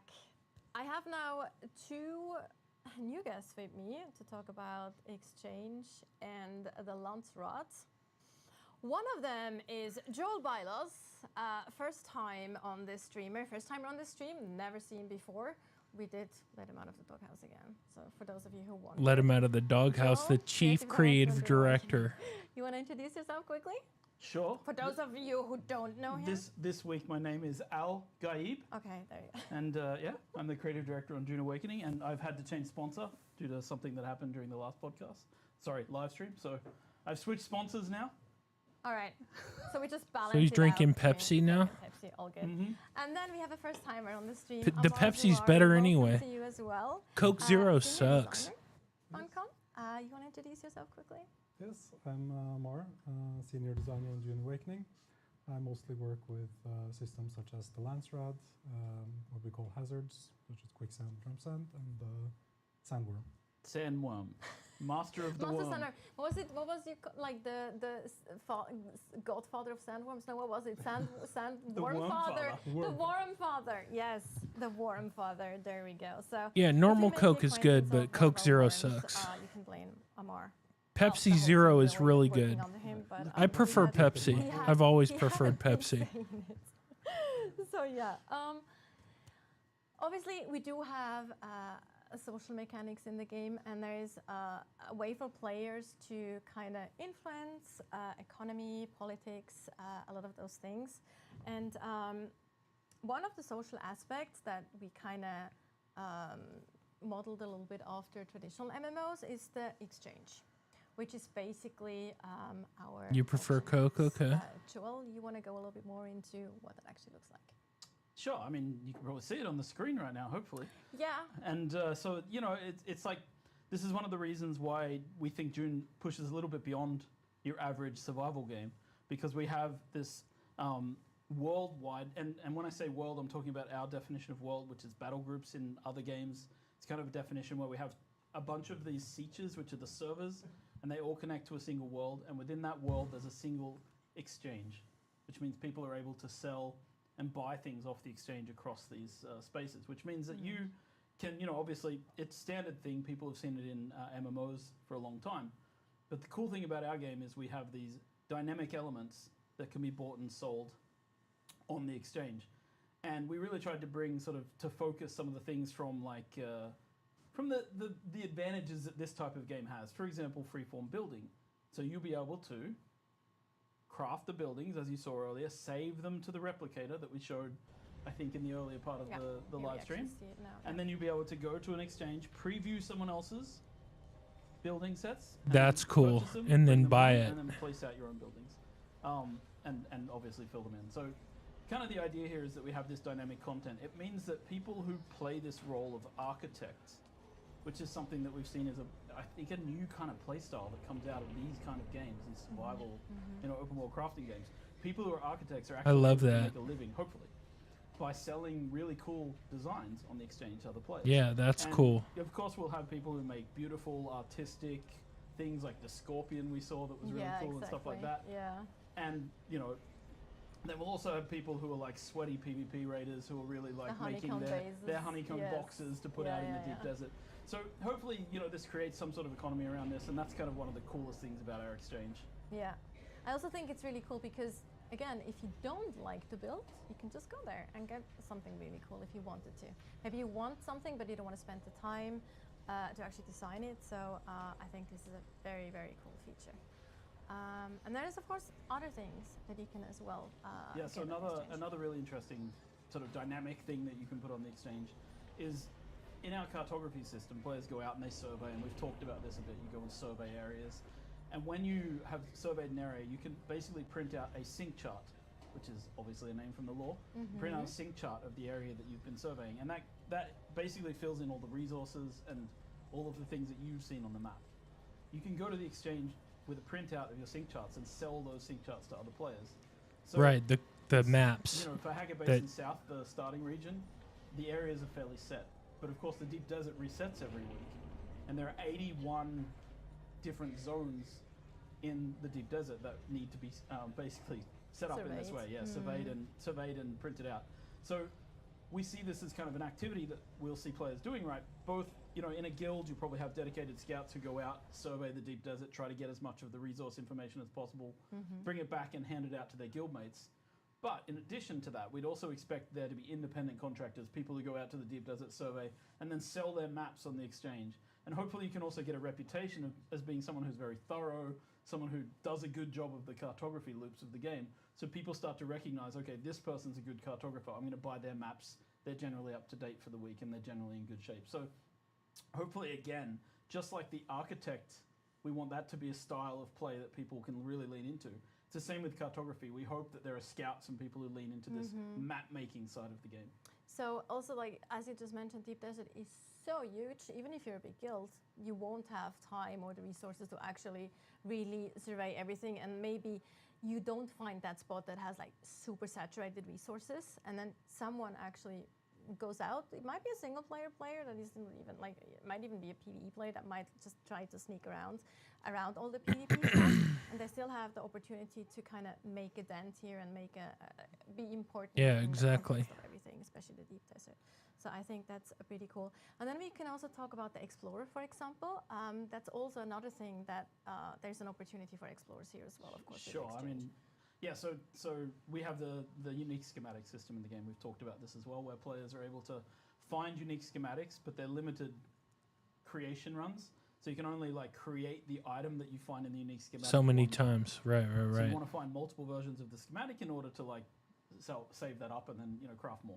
Right. So if you go and find a very rare schematic that nobody else has found, you can make a choice. You can either sell the schematic itself on the exchange to or you can hold it. Which they can then obviously purchase and craft. Diamond hands. Or you can craft the item yourself and sell that on the exchange. So you also have this choice of how to approach putting things on the exchange, whether you want to be known as the person who crafts this very specific rare thing, or whether you want to be, someone who just like sells any interesting schematics you find on the exchange for other people to pick up. And this is something that also allows, like, the deep desert is a PvP area, and we know that some people never want to go in a PvP area ever, but they'll be able to get the items from so many people are like, oh, I don't want a PvP. I don't want a PvP. Sell them as well. So there's hopefully this crossover. And again, going back to the guild layer, we're hoping that, like, there are some people. I think guilds will have this multifaceted approach where you have your scouts, your architects, your crafters, and your PvPers, right, and PvEers. So people who go out with different tasks, and then they come back and they all work together to create the full stack. Yes, and I think guild activities is going to be something we talk about very soon. Yes, we will. But also, like, just to mention that again, so that's every archetype basically is kind of important in the big picture. I think they might be doing another stream. They said they were only going to do 3, but I think they're going to do more. Just access the exchange from anywhere, right? I mean. Yes. Yeah. Nice lead in. I know, I'm trying. That wasn't the best one, though, I admit. No, of course, the exchange is only available in the social hubs. Yes. So Harko Village and Arakeen.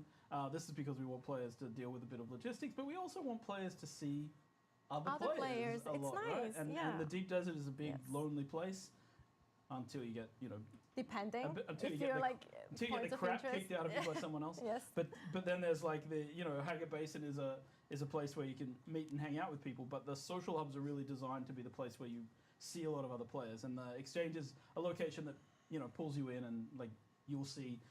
We've all had this feeling in MMOs when you go to the auction house and there's 50 people around, and you can understand that this is actually a world with a lot of people in it. You also have to go there to pay taxes, though, which is kind of like a little bit of a bummer as well. So you can't just spend your money either paying taxes or spend your money buying cool stuff, or make money to pay your taxes. There's the other thing. Actually, forgot to pay my taxes for 2 weeks in the beta, and I came back to a sad base that I had to repair. Well, it's my fault. Well, that's all on you. That is all on you. Also, like, if you just had the small sub fee, it wouldn't be an issue in the first place. And I could have paid the taxes in advance. It's a little doghouse that will let you out, like Joel's doghouse, like you mentioned. Yeah, exactly. I've been in it for a week. Until the next 2 weeks almost. Yes. So, obviously, that was one of the aspects that players can actually kind of take part in the economy. But more importantly, players can also take part in politics. That brings us to the Landsraad system. Before we go into the actual mechanics and what that looks like, Joel, maybe you can give us a little bit of a background of how that actually fits into the Dune lore. Yeah, so the Landsraad is the High Council that deals with the Emperor in the books, right? Yes. It's kind of this political body. They have some influence on the policies of the Imperium. It's described as a political tripod with the Emperor and the Landsrat and the Spacing Guild. This is, but in our game, yes, the Landsrat have the ability to create decrees that then impact the entirety of Arrakis and affect the ongoing war. And the way that we've designed this system is that player factions, the Atreides and Harkonnen, are attempting to get votes in the Landsrat so that they can impact the overall structure of this. And so the idea here is just to really create and it is an endgame activity driver is what I call it, right? It's a way of creating a system where people are asked to do activities to help their faction earn votes in the Landsrat. And the Landsrat then has a voting session, and Amar's going to talk a little bit more about how that all works out. The only thing I will say, in addition to that, is that the Landsrat takes place across like a series of servers. Just like I mentioned, the Exchange does the same thing. So there's one Landsrat for a world. A world contains multiple servers within it. So it isn't just like a few people competing. It's everybody in that world competing and all the factions in that world. And we will have a look at how the reputations and stuff come to play in this. Yeah, I think we can basically just dive into it and show what it actually looks like game mechanic. The only piece I find. A few assets here that we can show you. Yeah, so the Landsrat Week, it's a cycle that lasts a week. And to be eligible to participate, players need to align themselves to a faction and be part of a guild that is aligned to the same faction. And the week starts with players having to go out into the world and find the representatives of the 25 Landsrat houses and basically convince them to reveal their requirement for the week. And these change every week. And as you can see here, the player has found one of these representatives and can try to convince them to reveal their requirement for that week. So there's several ways to convince them to like reveal their kind of goals to you, and there's also depending on which great house that you're actually talking to, so they change those goals. Yeah, so one thing is of course doing Crazy. chores for them in a way, like chores, but then you can also, there's also other ways, right, that you can convince them. You can bribe them, some of them. Straight out. Some of them are Some not of them. bribable. And yeah, that will reveal their requirement for the week, and then players can immediately start completing that. And some of them, I believe, also react to your background that you chose in character creation. So they might like you more if you're from a certain background or a certain caste in the universe, and therefore they might provide more information freely. Faster as well. Absolutely. Yeah, so you get to that faster. And the reason that you should get to that kind of, you should reveal that fast is kind of something that we're going to show after now, so we can actually kind of switch to that and show the board, kind of the Landsrat board. Here we go. Okay, so I've seen this. This is the Landsrat board, how it looks at the start of the week, where you can see there are these 25 great houses shown, but you don't know what they require you to do that week. So once you have revealed the tasks, it will tell you and your whole faction what you need to do to complete it. And of course, the earlier you do that, the more time you have as well to actually work on those. And each square on this board represents a major house of the Landsrat, and these are the representatives that you're looking for in the world. Yeah, and if you don't manage to reveal, over time they will reveal themselves. And as you can see, there are different things they require of you. Some will require you to harvest resources or craft items such as steel suits or rapiers and deliver them. See, I'm like, deliver vehicles such as sand bikes. Look at this. So house reward. So is this okay? 700, 10,000 Solari, 3,500. So 7,000 sets of 50 plasteel composite blade. I just don't understand. Those are the difference between rewards. Like, what's the reward that we get, and what do we need to give them? Buried treasures that contain specific things that some of the houses will ask for. And there's also the possibility for PvPers to progress these tasks by taking over control points in the deep desert that are basically territory that these houses want in the deep desert. I think an important point to mention is also that you do actually need to not only be, you don't only need to belong to a faction, you also need to actually be in a guild to be able to participate in this. Yeah. Yep. So here we have a few of those. I think we can go now further to actually show what your goal is on this bingo card, so to speak. Yeah. So as the factions complete tasks, they will show up on the board in their. Has been authorized. Such goods as are during this period are not considered and may be used freely. What? Exclusive tool to a Landsrat tool vendor. Color. And this progresses throughout the week. We need to go back to the previous board if we can, and perfect, and just leave it there for a sec. Thank you. Yeah, yeah, this is actually from the beta, and you can see that this week Atreides has absolutely crushed Harkonnen, but you can also see here that Harkonnen has won last week because they have the active decree. Mm-hmm.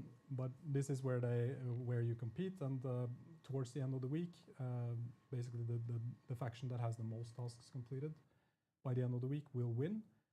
But there's also the possibility of faction winning before that time by completing a row of 5 tasks, which we call a Sysselråd. Yeah, it's a very nerdy term pulled from the books, but a Sysselråd is basically when a major voting block in the Landsrad works together, and then they basically, so you can win the week by filling out a line. You like can a bingo block that card. by, of course, taking votes away. So you can prevent an early victory in the Landsrad by Right. jumping in and completing tasks in a line to prevent other people from doing it. Yeah, it's kind of it's supposed to lead to players being tactical in their approach to how Right. they do this, guilds being tactical in how they work together and against each other in this scenario, right? And in this case, it's also really fun to talk to another guild and like work together to make sure. Especially when it comes to that specific. Actually, I'm taking that a little bit too early when it comes to decrees afterwards as well. So if you really don't want one, but anyway, I'm getting ahead of myself here. So yeah, so basically it's a row of either diagonally or vertically or horizontally. If you have all those 5, you actually win a Sysselråd, And then it ends early. But if you don't manage the row.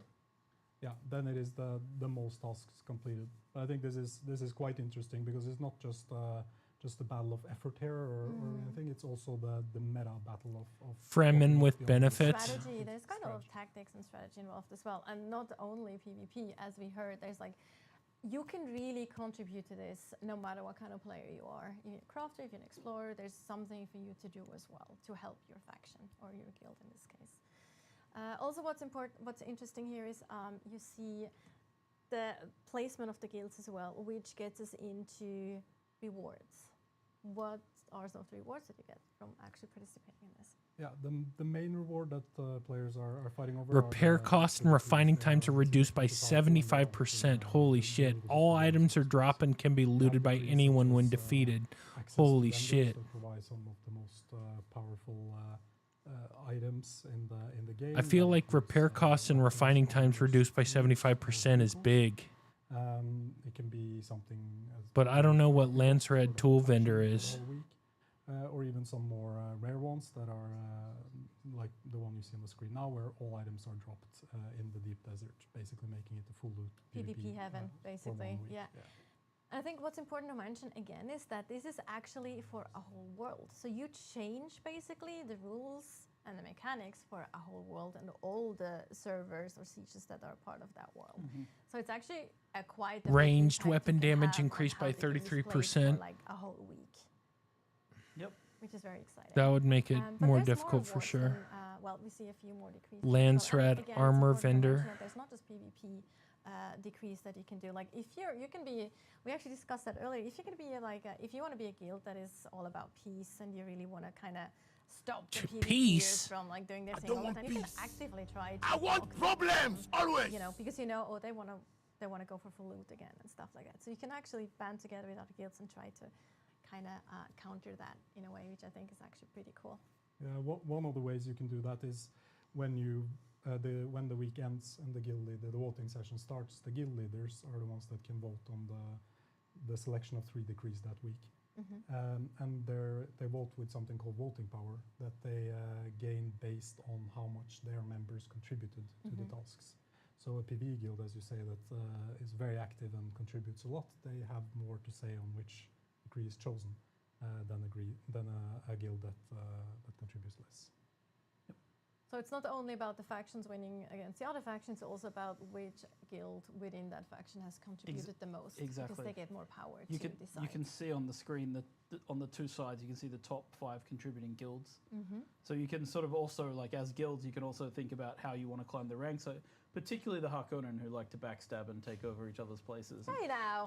But like it's you can see the same like with the Atreides. Maybe they're a bit more noble about it, but it's about there's also competitiveness within the guilds, within the factions, as well as this competition between the factions, which is, you know... You're saying there might be backstabbing in between the factions. I'm saying there might be plans within plans. Plans That's within all I'm plans. saying. Yeah, plans within absolutely. plans. And that's kind of the idea here, to build this system. And I want to stress that, like, when the game launches, this will be there, but it won't be as fleshed out as it will be over time, right? Because we'll continue to add more activities, Right. more decrees, Right. so that the game will continue to evolve with different things happening, right? Like, and that's kind of the idea. Like, when we add X, that's going to start showing up in the lens route as an activity. I know we that's want what's people to do crazy as is part like of the this lens is route. just And launch. So this is a Like this is system so that I feel has, fucking like, ambitious. an infinite So ambitious. potential to continue Holy. expanding as the game expands, and that's kind of our goal as well.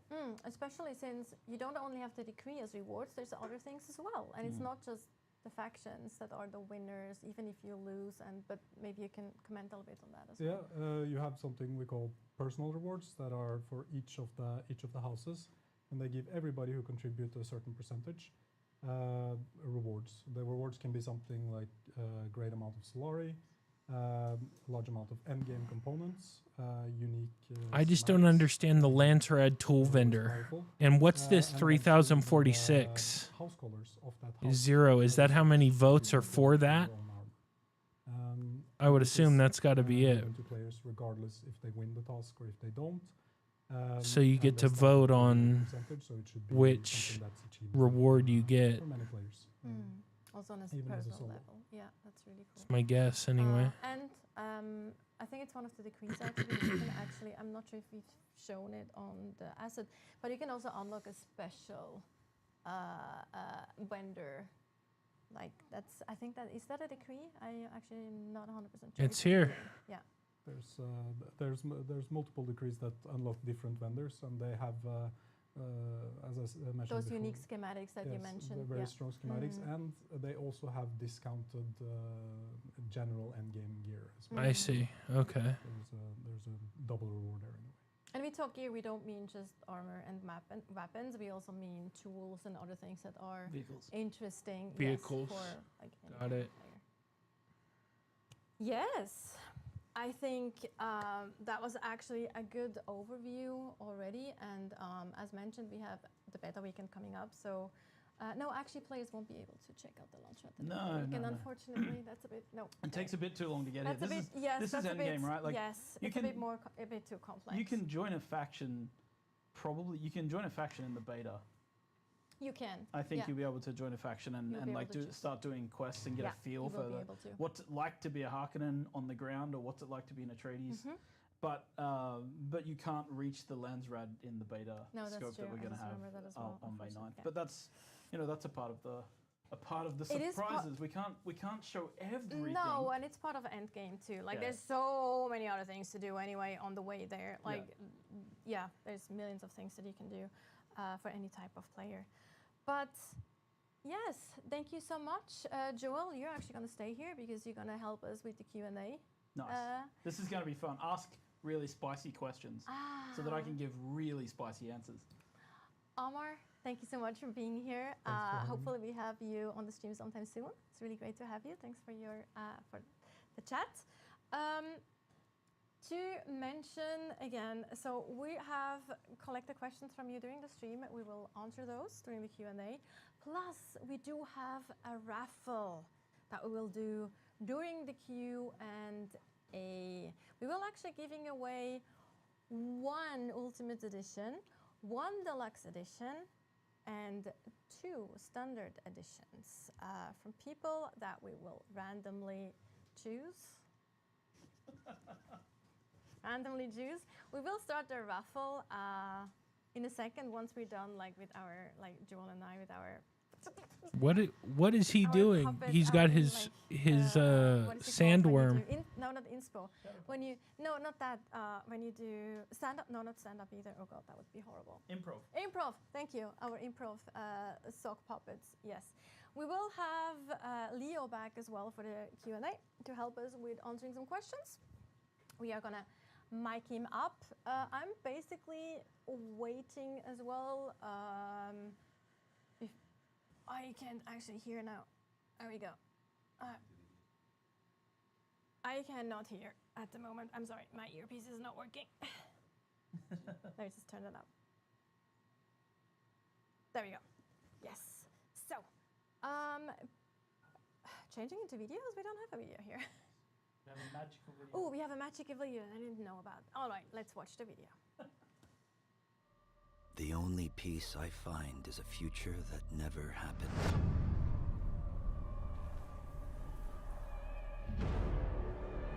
One where I, Paul Atreides, was never born. Dude, I can't think of a game that they've done more like previews for. Until it created me. Where they've talked about more of what's going on in the game. But I see a narrow way.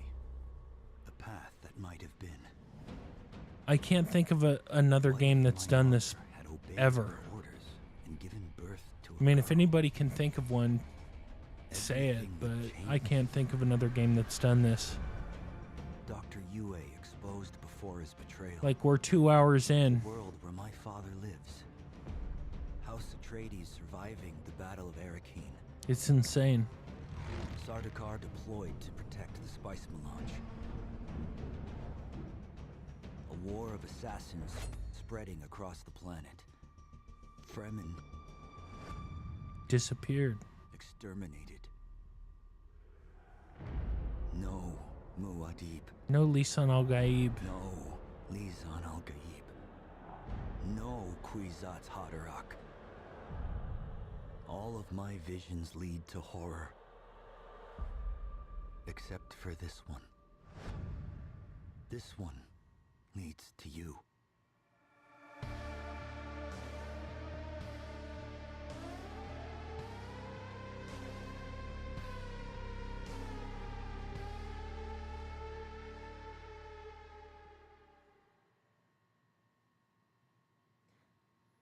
Okay. All right, we are back for the Q&A, and for the Q&A we have Joel here.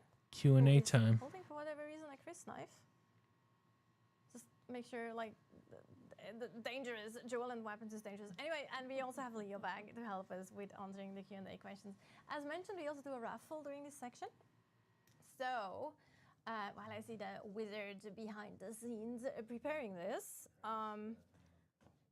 you'll be able to type exclamation mark "awoo" into the chat. For those of you, for those of you who know, for those of you in the beta, they will know. Also, a reminder that it's unfortunately only on Twitch because our YouTube bot is just not cooperating right now. Apologies for that. We'll definitely make sure that we'll do future raffles for both YouTube and Twitch.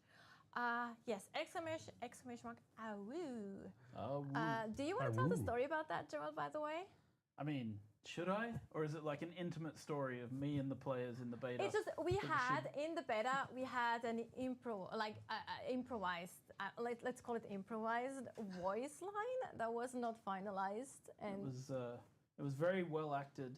Very well acted. And it was an Atreides, right? It was an Atreides exhorting. Atreides. Come on, Atreides. Atreides. Awoo. Atreides. Awoo. Awoo. It was inspiring, right? It was inspiring. Super inspiring. And super it became a meme. Isn't awoo from very high energy too. Like 300? that one is single-handedly the reason I'm going Harkonnen and Atreides, by the way. Nice. You've had enough. Huh? No, I'm lying. We've driven you away with our honourable ways. No, it's the faction things, quite honestly. Anyway. You just like bold men. I get it. Sorry, Joel. We can shade. Okay. Anyway, exclamation woo! But let's start with the Q&A and get the first question here. We have the Now's Metro. That's a good question. Will it be possible to mix and match the build sets of both Atreides and Harkonnens? Mix and match the build sets of both Atreides and Harkonnens, or are we restricted to only one? Thank you for the Chris knife of speech. The Chris knife of answering questions. Yes. So, yes, you can, but it'll be a bit easier to get the first one of those, and then you'll have to do a bit more work in order to secure both. Jump through some hoops because no one likes to be betrayed. But you can build with both together. Yes, The pieces are standardized, so they will work together for the most part. There is a couple of unique pieces. Exactly, but should work good. Yeah, it's going to look amazing. I mean, I think we've seen actually someone mix the building sets in the building contest. I think the winning one did. Yes. Yeah, that's a good point. I think it was a C. You will, however, be a pariah and an abomination to both factions. Yeah. If you choose to use their building sets to create a single building. Not if you're really good, Joel. Or if you're a Bene Gesserit and you're trying to get them together, as the law would indicate. Anyway, let's go to the next question. Subdacius is asking, will there be faction-specific chat so you can coordinate launch strategies without giving away secrets to the enemy? Good question. It's also a Leo question. Well, there is no faction-specific chat, but we do have guild chats so you can coordinate on a guild level, and that should be helpful to coordinate these type of activities. And it should be possible to also use the area-based chat we have in the region to coordinate with other players nearby to set up some scheming. And you can also listen in if people are stupid enough to use the voice proximity to talk to each other about plans. Sneak up to their bases. Yeah. That happened to some of the streamers that we had going live a few days ago. It was actually really funny. It's interesting. I think it was like French streamers and like English streamers that were listening to French streamers. It was actually kind of funny. Anyway, let's go to someone's going to punch me for this, but were they coordinating their surrender? Or was it just... No? Okay. I don't know. Never mind. Don't remember. All right. Let's go to the next question. Be turned off. Mandem007 is asking, can certain base equipment be turned off from power drain when you're away from the game to preserve the power drain? So the way this works is that you need to have a circuits, higher level right? of production than your current use, right? And that allows your shield to stay up. So what you can do is turn off some machines to lower your use, and then you can also turn off some generators to not spend as much energy, right? Got it. But there's still a limit to how much... and there's circuits too, so you can have certain things connected to certain power sources. It does make it a lot cheaper for it to last longer. Yeah, so basically just have the fuel there to power your sub-thief so your base is protected, which is kind of the most important thing. Yeah. Yeah, so like it's a very simple calculation. One fuel cell lasts 1 hour in a base generator. So it's very easy to have enough fuel to figure out how many hours you have left based on like. Dude, this guy's always wearing these shoes. Look at the, he's got like little booties. Yeah, for sure. Yeah, but you can turn off, like it doesn't His matter shoes that much have if you're not above the power usage of the generator. So if the generator makes 75 units fingers of for power, the toes. and you're using 25, 30, There's like 35, toe 40, slots. whatever, and then you turn off. I've all the seen things those. I've that never are worn a using up to pair. 35 or 45. It won't change the rate at which the generator generates power, so it doesn't matter that much to turn them off. Yeah. It only matters to turn them off if you're starting to go above what the generator can handle, right? So so but as Leo says, the base rate, 1 fuel cell per hour, and then you can stack up enough. I think it's 3 weeks of power right now. Yeah, or 20. Perhaps even longer with. Yeah, it's 29 days. It's quite a lot of 29 power. days. You can- I so think. never fear. We've thought about people who need to go away for a few weeks or whatever and have holidays and things like that. Just go on holidays for like a half a year or so, basically. Just get a friend to check in on your base for you if you've got to be away for too long. Yeah. I'd love to know what kind of system to prevent making this always one side winning. In place to to prevent making this always one-side winning. Sure. We didn't expect that question at all. Maybe. We have a couple of systems, one of which I'm definitely not going to talk about Nope. because I don't think I Nope. should. No. And because also then I know people will start trying to game it, and I really dislike it when people do that. So I'll It's not gonna be talk about that one. The little devil on your shoulder just telling you. "No, don't However, there is a new faction that we will add to the game sometime during post-launch, and that faction's job will be to make sure that the Landsrad remains balanced. And there'll be a whole set of different mechanics coming into the game around that third faction. And that's all I'm going to say for now. But yeah, we'll see how it goes. It's not such a, I think, onerous task for people to be able to keep this fairly even if the population dips in a particular direction, right? If you end up with like, you know, a lot more Harkonnen, then you end up with a lot more Atreides on the same world. Shouldn't be the case, but if that happens, it's still completely possible for the Atreides to participate and make changes in the Landsrad. So it should work out. That's basically. But I'm not going to talk about the detailed mechanics behind how that works. No. We can ask YouTube comments to comment below what they think, what kind of action we're introducing next. That'd be cool. Yeah, let's do that. Just comment on what you think or what you How want. often do I have to pay tax? Doesn't mean we can Isn't add it? Is it once a week or once a month? Once a week, I think. Blind shooter, blind shooter zombies. What a fantastic username. How often do you have to pay tax? Yep, so the way this works is that you'll need to pay tax every 2 weeks. That's 2 weeks, okay. And to expand on that a little bit more, then if you don't pay the tax at that point, then your taxes will be overdue, but your base shields won't actually be turned off until you forget to pay for another week after that. So you have quite a bit, or another 2 weeks after that. So you have quite a bit of time to pay. You get a red letter saying "pay now or else." Pretty much. Yeah. like low-level soda cars coming to your house and like knocking on the door. Like my university student days. About time. I don't have to pay this yet. It's fine. It's only the second overdue A bill. third until you get the third overdue That's how it is. message. Yeah, exactly. Just First one is just a suggestion, right?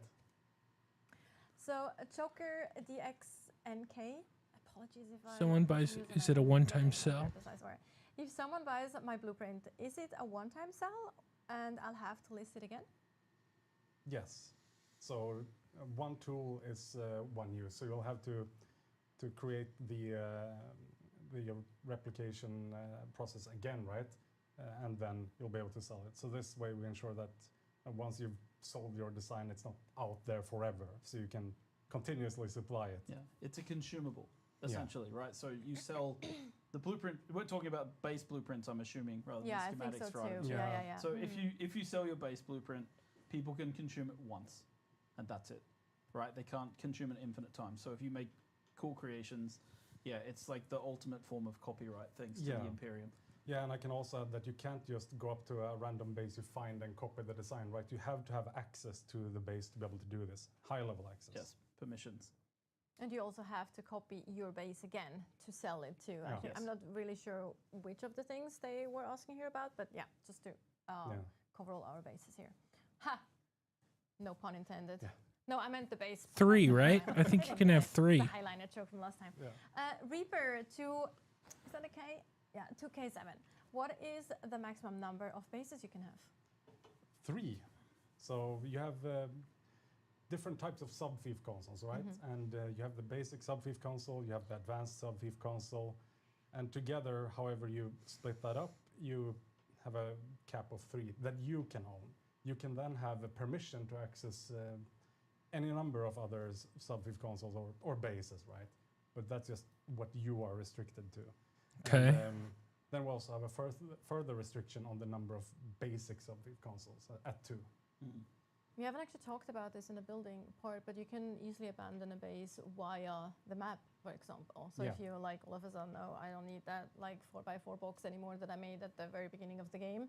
Yeah, it's actually part of the tutorization as well. It's encouraged to get rid of old bases because this is So one of the things that I it's one of the problems that like comes with the persistence of a game like this, right? Like in an MMO, a traditional MMO like World of Warcraft, it's not like you build a base in the starter zone and leave it there for a week, right? Right. Because imagine how many bases would end up stacking up, and that's kind of how our game does work, is like that. So you can end up with a lot of bases. So the opening tutorial encourages you to get rid of your old base, your first base, and then you move further and further out into the world, and we're asking you to create bigger bases. So I will say, just, you know, do your fellow starters a favor when the game launches and clean up your old bases, people. Yes. Don't leave trash on Arrakis. Yes, clean up after yourself. Yeah. All right. Yep. Mandem007, again with a question. Can a guild be a party of one individual or at least two players? Yes. Yeah, there's no minimum requirement there, so that works fine. Yes, and it enables you to be part of the They're match. asking the same fucking questions. And then there's upper cap as well at 32. Yeah. In a guild. But yeah, they can be very small as well. Yep.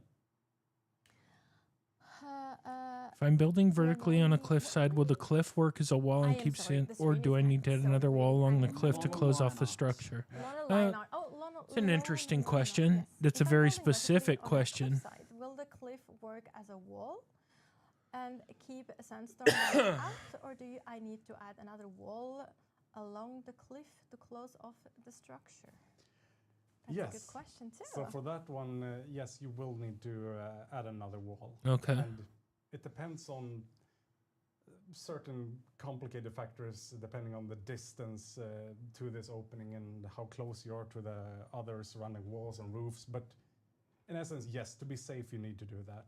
And the reason we're doing it this way is to make sure that bases and their contents eventually do decay away if they are in fact abandoned, right? So we don't have bases staying around permanently taking up space. I mean, while we don't expect anybody to quit this video game over time, while we expect 100% of our players to keep playing forever, there may be some that leave, and then we're going to have something like a decay system in place. So yeah, that's why we have to do this.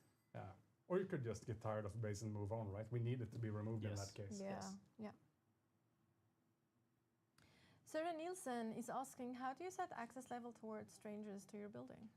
Yeah, so if it's if the question is if you can give access to someone you know, then you can search for their name and add them that way. And you can also interact with their character in the world, give them access that way. If you have them on your friends list already, imported through Steam, for example, then yeah, I've seen this. Like a lot of this stuff can be answered on YouTube if you just watch videos, because on April 25th they allowed content creators to show a lot more of the beta. I think that was the question. Yeah, exactly. And what you can do then is go to individual objects on the base, like doors or machines and whatnot, and lower its access level requirement to public. And then anyone will be able to access it. And we've seen some really cool examples of this in the beta, where people, for example, put out a little bit of a drink of water for other players, or a little piece of shade, or somewhere for them to shelter for the sandstorms, and they make a little area of their base. It's just a little bit public, so people passing by have somewhere to stay. Like it's a very little, nice. A water station with like different water consistor, like where people can get water and stuff. So super nice. We saw the public toilet earlier as well, Yeah, right? That could be a good one. That is true, yes. Generous to strangers. Yeah. Empty your still suits. Can you move the whole base, or you need to build it all over? Whole base, or you need to build it all over again? Both is true. Both are true, right? To a single replicator, right? And then you don't have to come up with something new on the new location. But you do have to build it again. You do need to build it again at the new location. Carry whatever items you want at that place manually. But to help you with that, you have vehicles as well, right? And vehicles can have quite sizable storage. So that makes the process a whole lot less inconvenient. And also quick deploys, right, which is super nice, vehicle specifically. Yeah, the quick. Yeah, and we're also very generous with the building costs in this game. We're not. We like when people make cool buildings, so we're not trying to make it a super grindy, like, oh, you have to spend 20 hours getting enough materials just to build the base. Right? That's good. Actually, I think, relatively fast compared to the standards of the genre. Yeah, I fully agree. I was actually I was going to comment on that, because what I generally do is I don't care about granite, for example, or the base, or the material for the base. I generally might just dismantle the actual refineries or so, just so I can get them up really fast again, or immediately, especially the power generator early on. And anything else you can just a few minutes and you have the material again. which Yeah, is super so nice. we wanted to find that sweet spot where it still feels like you worked to earn that base, right? So it isn't so cheap that it feels valueless, right? Yeah. You still have to work for it, but it's not so much that it becomes painful to gather the materials. Right. So I think we've found that sweet spot. You don't spend hours refining just to make a single wall. Yeah, Like exactly. Also, I feel like if you have one of those huge bases that we've seen, then you're basically established yourself, and you're most likely not going to move next week again, right? So Yeah. there's that as well. So yeah. All right. Dragon D. Dragon die. Dragon die. Dragon die. Can you link friends' bases together? Well, you can place bases pretty close together. You can't actually link them together, right? I think one way you could do something. Permissions, maybe? No, you couldn't cross the border, but you can still make permissions. So it's Yeah, quite you easy to can. be- You can have them next to each other and have permissions to cross into the one another. Now, what you could probably do, if you really wanted to have separate buildings, is to expand your land and then build 2 separate buildings. That might work. Also, you could have because you can't put them so close next to each other, you can just have doors that are so close that you can just go from one to the other. That's not Otherwise, working. we'd be in the There- griefing, yeah. griefing territory. We have to, because otherwise people could surround your land claim, Yeah. right? So we have to give people a little space Yes. to We avoid. have a See, buffer that's zone why there. they're designers and I'm not. Sadly, we have these lovely people on the beta who build really nice things for other players, and then occasionally we see people in the beta Yes. doing things that are that quite are nasty, and then we. But the good thing Yes. about betas is, we then get to make design allowances for these kind of behaviors, which is great. Exactly. We will learn and make sure that it's a bit harder to do in the future. Scarsy? Dude, Can you build into rock? I've already seen this question. Underground base. Yeah, so what you can do is, there are some formations where this makes sense, right? So you can build around a cave entrance or underneath a large overhang, or things like that, right? And you also have quite a lot of allowance for building so that your walls stick into rock and things like that, right? So, But yeah, we works quite don't well. allow you, like most of the cave spaces in the world are actually spaces where NPCs live. Yeah. Right? And so you can't build over the top of NPC camps. Yeah, there are very points few of where it's actually caves that you can do that. Yes. So. But you can build under rock structures and things Yeah. to make, You can't actually dig into the terrain to do it. No. Who He go got, and don't want to lose their but don't have access to the. Dude, Who go on vacation same. and don't want to They use their entire base home but don't have access to the game. I think that get goes into the 29 question days, I earlier, think. but we can 29, go over that. 21 or 29 Yeah, days. we mentioned it, right? Like you can basically have fuel for around. I think you can have basically A month. 3 weeks. Yeah. Then it's a week before. Yeah. Everything will sort of start to decay. So Yeah. you have about a month, but I think that's about the limit we can do. Yeah. Right? Because with taxation as well, it's around a month. The Yes. thing is, I don't think people should expect more because we can't really guarantee people are going to be keeping playing the game if they're gone from the game for a month. But what you can do, as mentioned sort of before, is you can get someone else to just fuel your base for you, give them temporary permission if you trust someone. The other thing you can do is you can take a snapshot of your base as a blueprint, and you can store all of these items in the bank, which is by the exchange we talked about earlier. So there's a bank where you can put things. So you can put your best items away, leave the game for a year. You won't have your base when you come back, but you'll still have the blueprints for that base, and you can place it out and start from basically where you were, keeping your stuff at the tier that you're at. And the character will be persistent, just like in any sort of online multiplayer game, any kind of MMO. Your character will still be level 70 or whatever. So if you go for a long vacation and go away from the game for a long time with a little bit of preparation, you can come back and be on your feet again pretty quickly. But Okay. if you want to go away for more than 4 weeks, yeah, it's going to be hard for us to make sure that everything stays without any decay. And obviously that would lead to servers becoming really cluttered as well. So we have to be, we have to make sure that the game continues to flow for everyone else as well.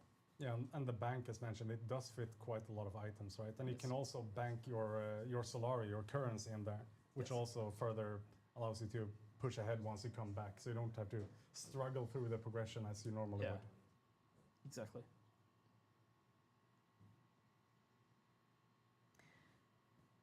That was the last question, potentially. I can't hear you. Like my I can hear him. He said that was the last It was question. the last question. Yeah, my Okay. He said that was the last question, and also pineapple does not belong on pizza, and he's been wrong all this time. No one is He's been wrong asking the you whole about time. pizza. He's been wrong the whole time. No one is asking you about pizza. Pineapple does not belong on pizza. That's I agree. One area, your input doesn't count. What?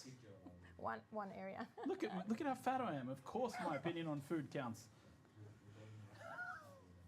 He's fat shaming himself. All right. Cheers, so chat. we should get actually some envelopes once the raffle is over, and we will go from the side. We will have envelope for you first, which will be the standard editions. Then for you with the deluxe edition, and I will have the honor to announce the ultimate edition winner. But let me also already say thank you for your time, as always. It's always a pleasure to have you on stream. Even though other people, even though people might not believe me saying that. That sounded so sincere, Natasha. I was like, It is oh my. no, I'm not joking. It is a pleasure to have you on stream. No matter the People chaos. enjoy This is my like toe shoes. Look, Chaos, that's- chaos goblin. It's a style statement. Yeah. This is who I am. Free food pics. People thought I was drunk on the last stream, but the reality is this is just who I am. And Well, that's that was kinda sad too. even for you. That was actually more energy than normal, which is quite Too much Coke Zero. That's why I've switched to the max. quite impressive. Anyway, so I think we're giving it maybe a few more minutes with the raffle. Or so remember exclamation mark. Awoo. Awoo. If you know, you know. So we give it a few more minutes. What is chat's Yeah, best? my in-ear doesn't work anymore. What's the best June puns, chat? I'm not sure why it doesn't work. What's Oh, your it favorite lost June power. Oh, now you're putting me on the spot. Not sure I can think of any. What do you call what do you call a the battery sandworm went that won't out. show its Yeah, face? it's You know actually this not one. Oh, I know that one. A shy halud. I like it. There. Here nice comes one. envelope. Oh. We have the first envelope. So we have Will you take the Chris knife? standard edition. I will take it from you with my hand and put it in my pocket. Are we ready? Go for it. Open it. So for the ultimate one. No, standard. Standard. You're just reading this Oh. one. Standard. But it's in the wrong order. Yeah, I know. It's what can I say? Yeah, so it is. Okay, standard first. I_Nightshade I. Congratulations. Congratulations. Also pronounced E Nightshade E. Is that correct? How are we like? not okay, sure. I think are I've seen they that supposed to person. message us? I actually. Yep. We will DM you. So we will DM you on Twitch All right, and for further then information. next one for standard is Goddard 202. Goddard's 202 or Goddard Yeah. 202? Congratulations. I think Goddard You're 202 also- or Goddard's 02. One or the other. It's fine. It's One of good. the others. Yeah, it's okay. Well done. Cool. Yeah. Now Joel has the pass it over. Yes. All right. I just like this. You do realize this is the most dangerous thing you could ever do on a live stream. Read out names of people's names. Like there could be all kinds of things Oh, of written course. in here. I know. Yeah, like I your know. mama was a sandworm. That's like could be one of the names. All kinds of things. This is, however, the deluxe edition goes to Windy 1995. Windy. Probably born in 1995, which makes him a very good age. Congratulations. And now, drum roll for the Ultimate Edition. Nice, I love it. Thank you, boys. Joker_PL, congratulations. You have won an Ultimate Edition of Dune Awakening. We will DM all of you on Twitch with further instructions. I won't DM you. just No, so we're not clear. Joel. It won't You be me. don't want Joel to You DM don't you, want it? believe me. No. So I won't slide into your DMs like No, that. don't slide into anyone's DMs, please, Joel. We're still dealing with the last lawsuit. No, I'm just joking. That was a joke, by the way. That was a joke. Anyway, now we're encouraging each other. That's not good. That's not good. Again, thank you so much for being in the stream. Again, we'll figure out if you're going to be on the next stream or not. If you're leaving, if we let you out again. For this one, I didn't Leo, insult an always a pleasure. entire No, country we this didn't. time. Yeah, that's I we call that improvement and didn't progress. do my bad impressions. Anyway, so a few additional information. We will actually have an AMA on Reddit on the 6th of May at 4 p.m. Okay. CEST.